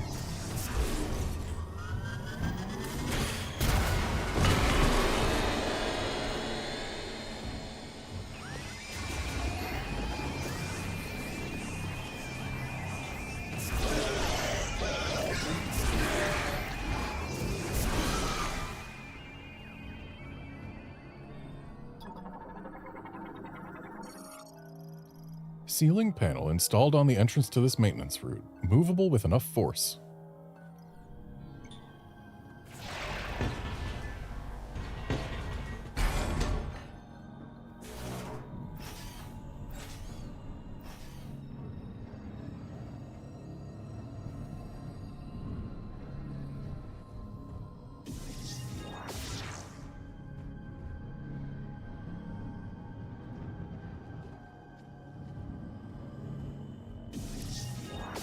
Oh, we need to turn this somehow.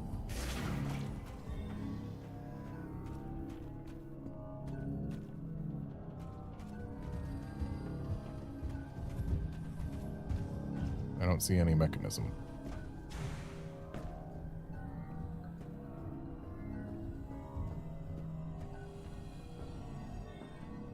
This looks like it should be a bomb slot, but it isn't.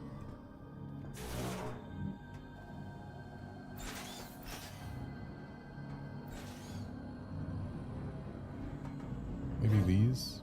Ah.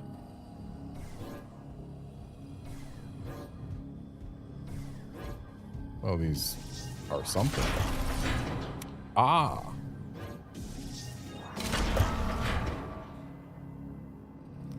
Okay, so this will let us get to the other controls, from whence we can make the thing accessible.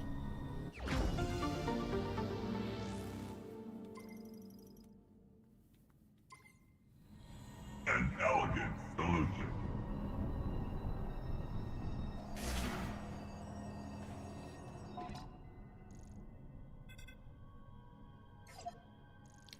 So, can't get that without power bombs. But we were able to get this.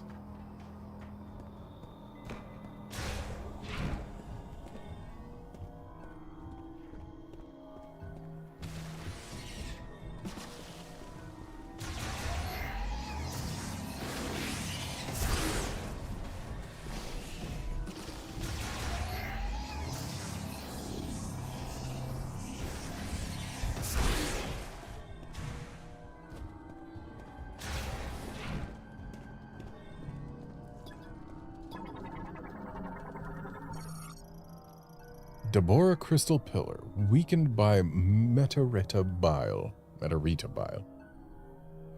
Precise targeting of a very powerful explosion would cause a collapse.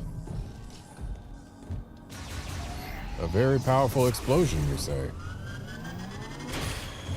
Precisely targeted, you say?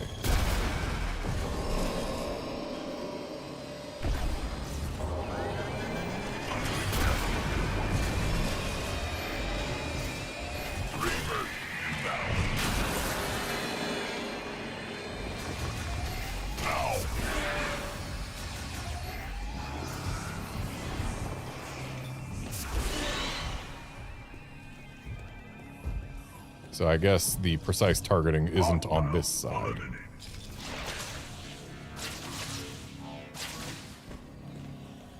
Yeah, looks like the precise target is over there.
Membrane blockage made of incombustible organic blah blah.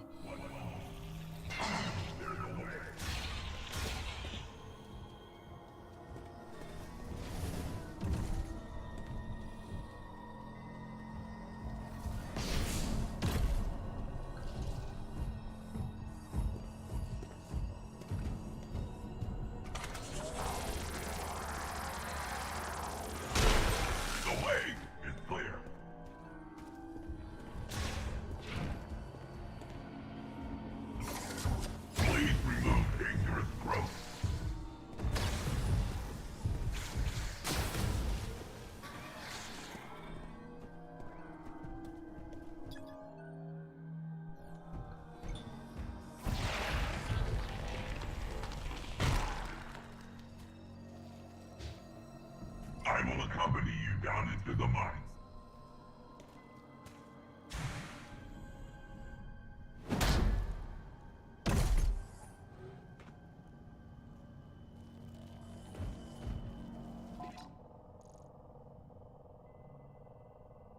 So you mean to tell me we just jumped from there down to there, but we couldn't jump from here down to here, even though it's the same distance. We could have saved a whole lot of effort.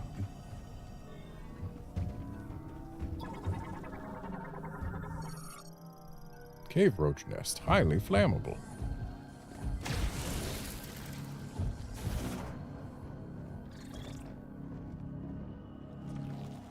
Contains a power bomb that I assume we can only get by power bombing. Yep, looks like it.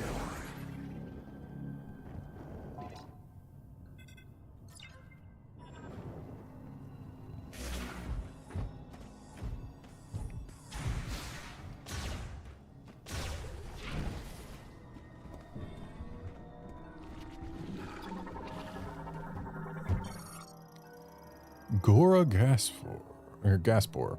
Gaspore variant, often found in caves. Both its outer shell and innards are extremely hard. However, it is vulnerable to its own acidic spores. Cannot be penetrated by firearms or be ruptured by the sonic boom weapons used by View 995.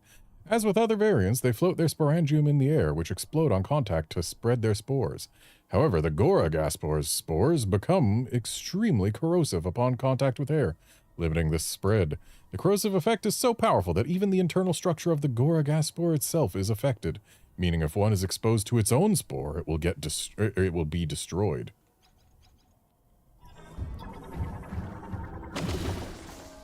Buddy, I was trying to scan that.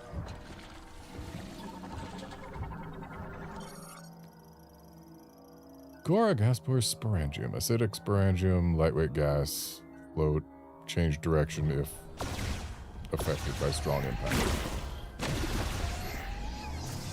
So you gotta play volleyball with it. Understood.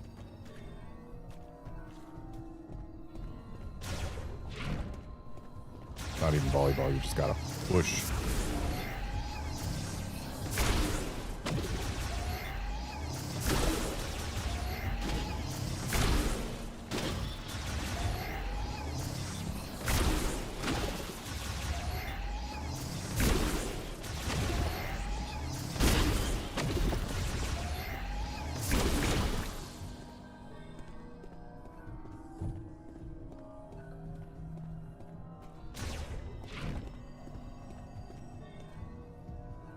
I hear an item. Maybe not.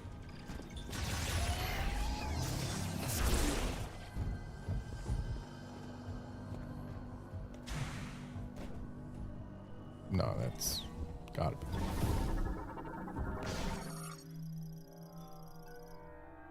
I apologize, but I am not equipped to remove this particular obstacle.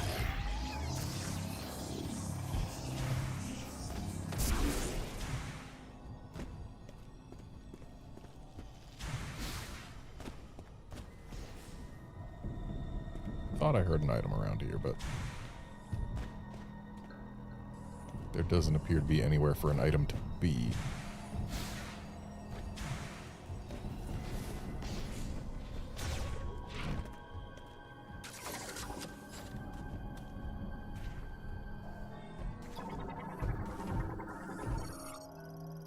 Remains of a Maulgriever cocoon. There are traces of green energy inside, indicating the emergence of a mature Maulgriever brute.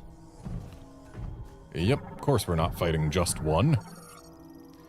Membrane blockage made of incombustible blah blah, cellular disintegration, etc. One moment. I will clear the way. And surely nothing will happen when you try.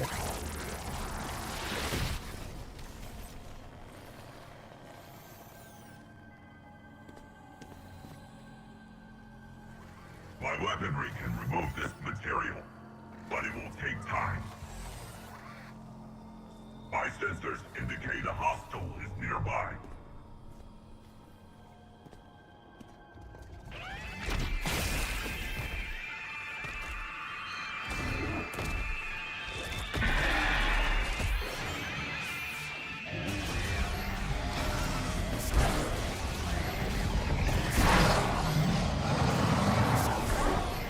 They don't like being shot in the throat.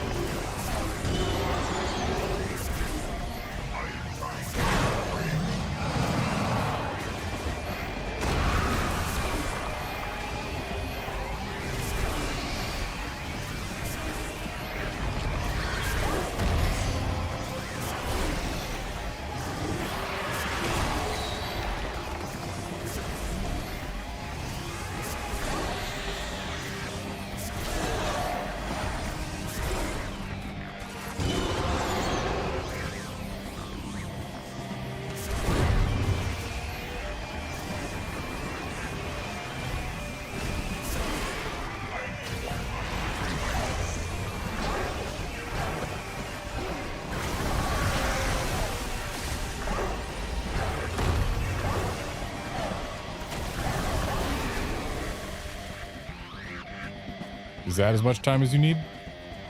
I think I can.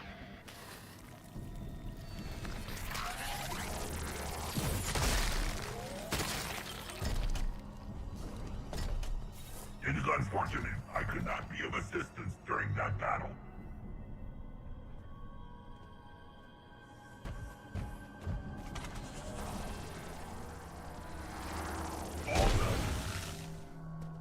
Okay, and do we maybe want to do the other side?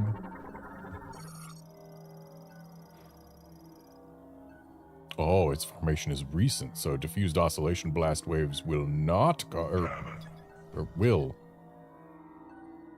cause it to disintegrate. Go deeper into the mine. Oh, so you're not even willing to undo that one. Okay. Even though we know that that stuff hardens over time, and if it hardens, you won't be able to break it anymore. And that's the way we came in, and we have no guarantee of being able to get back out any other way. All right, sure. You're the super smart robot or whatever. A large number of hostiles are headed this way. It would not be tactically advantageous to fight here. I suggest we keep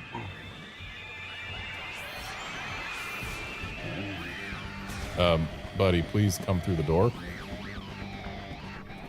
Hostiles eliminated.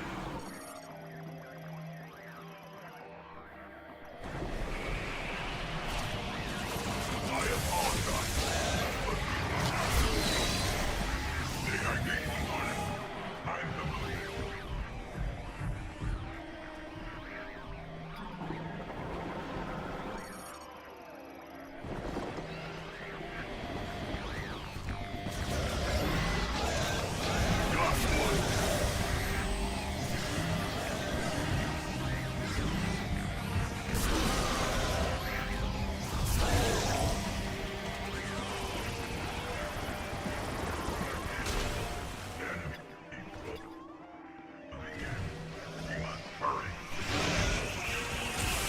So that path over there is going to open up eventually.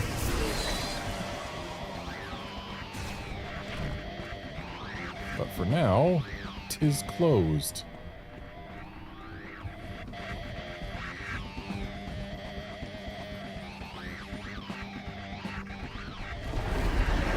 Are we going to Yoshi off him? Is he going to use his jets to go part way and then make us jump the rest of the way?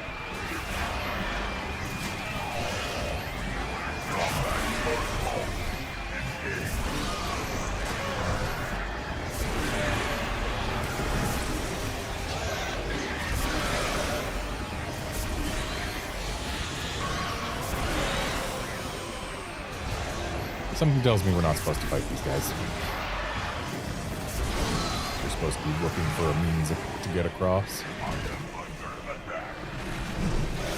I don't see any means across. Or at least I didn't see any scannables, and therefore, we are meant to fight these guys, especially since he complained about being under attack.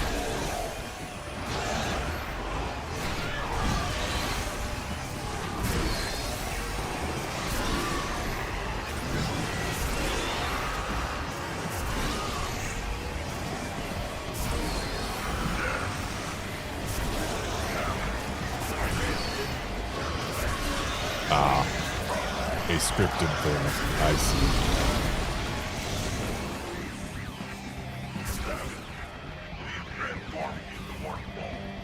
Oh, he's gonna yeet us across.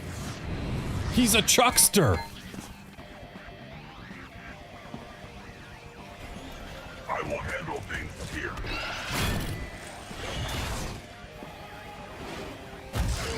Okay, but don't we need him to pilot the mech?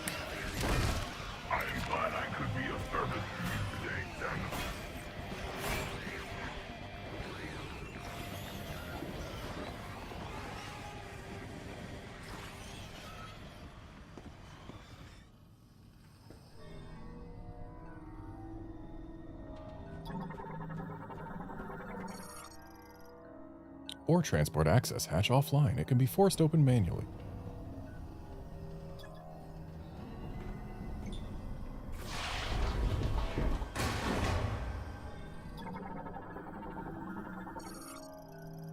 Lamorne-made tunnel excavator, built to bore laterally. Its rear-mounted engine allows for independent operation and propulsion.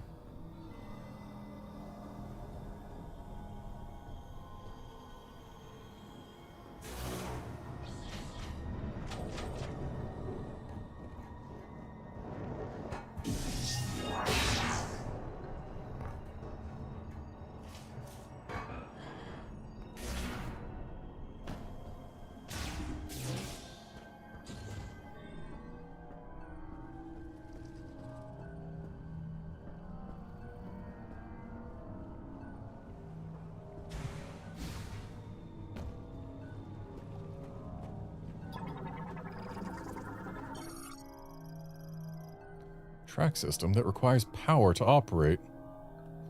Oh. Can temporarily restore power with this.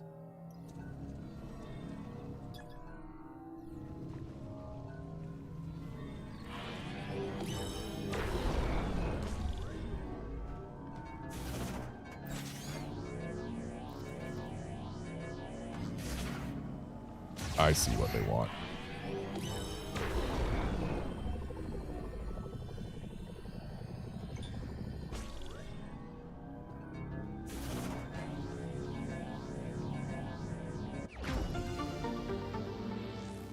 They wouldn't have put a flat here if they didn't want us to unmorph.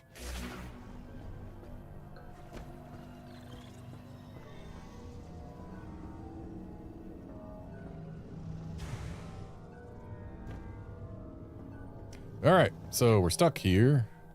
Or no, we're not, because super missiles work on these.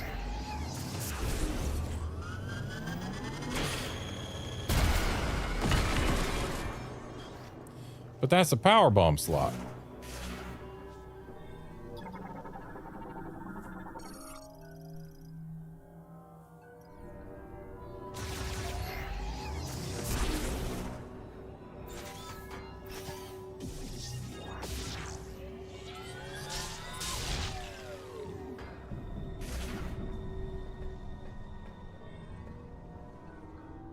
Well, I guess there's this spider ball track.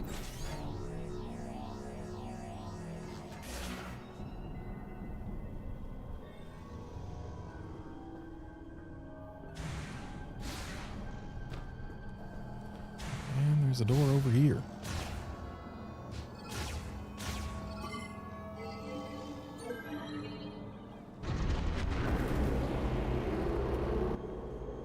The biggest cocoon of all.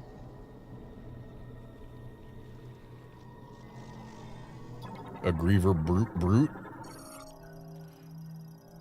Remains of an extremely large Maulgriever cocoon.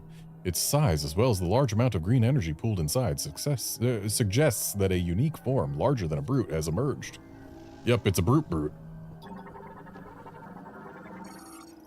Viros crystal, abandoned after excavation. Once processed, they can be used to link Lemorn minds and awaken or amplify psychic abilities. Hey, it's the Scout Bot. Hey, Mr. Scout Bot, do some scouting.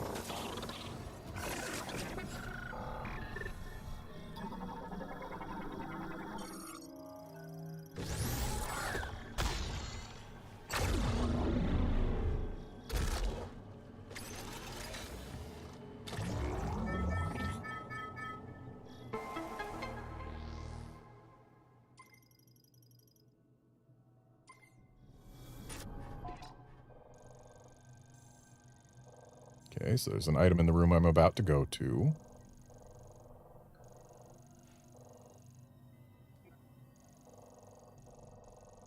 Items that I have marked. An item I have not marked.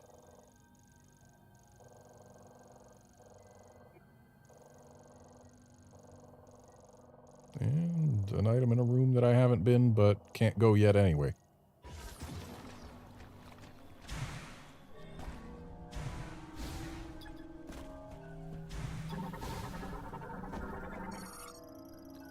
Ore loading heavy machinery used to load ore into rail containers. The machine has tipped over and will require significant repairs in order to function again.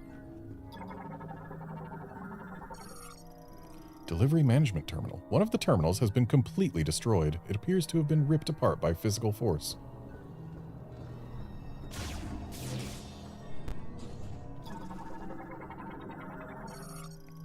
Ore loading heavy machinery. Loads ore into rail containers. Its operation ceased while it was receiving ore from the transport duct.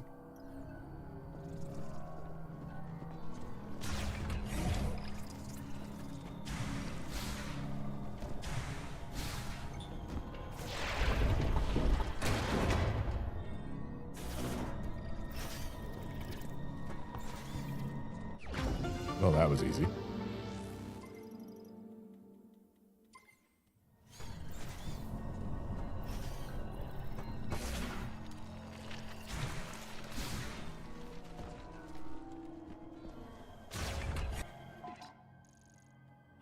And this looks like a save room.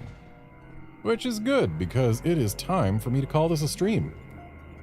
So, that's going to be it for this stream. Thanks, folks, for dropping by to watch and chat and all that. And I will be back on Friday to hopefully finish this game. I don't know how much longer I've got left. It can't be too much longer. Like, we got to finish this place up, get the mech working, and then put the MacGuffins in the MacGuffin holes. Unless they, like, add a new side of the planet, I think we're pretty close. So, yeah. Friday. See you then, friends.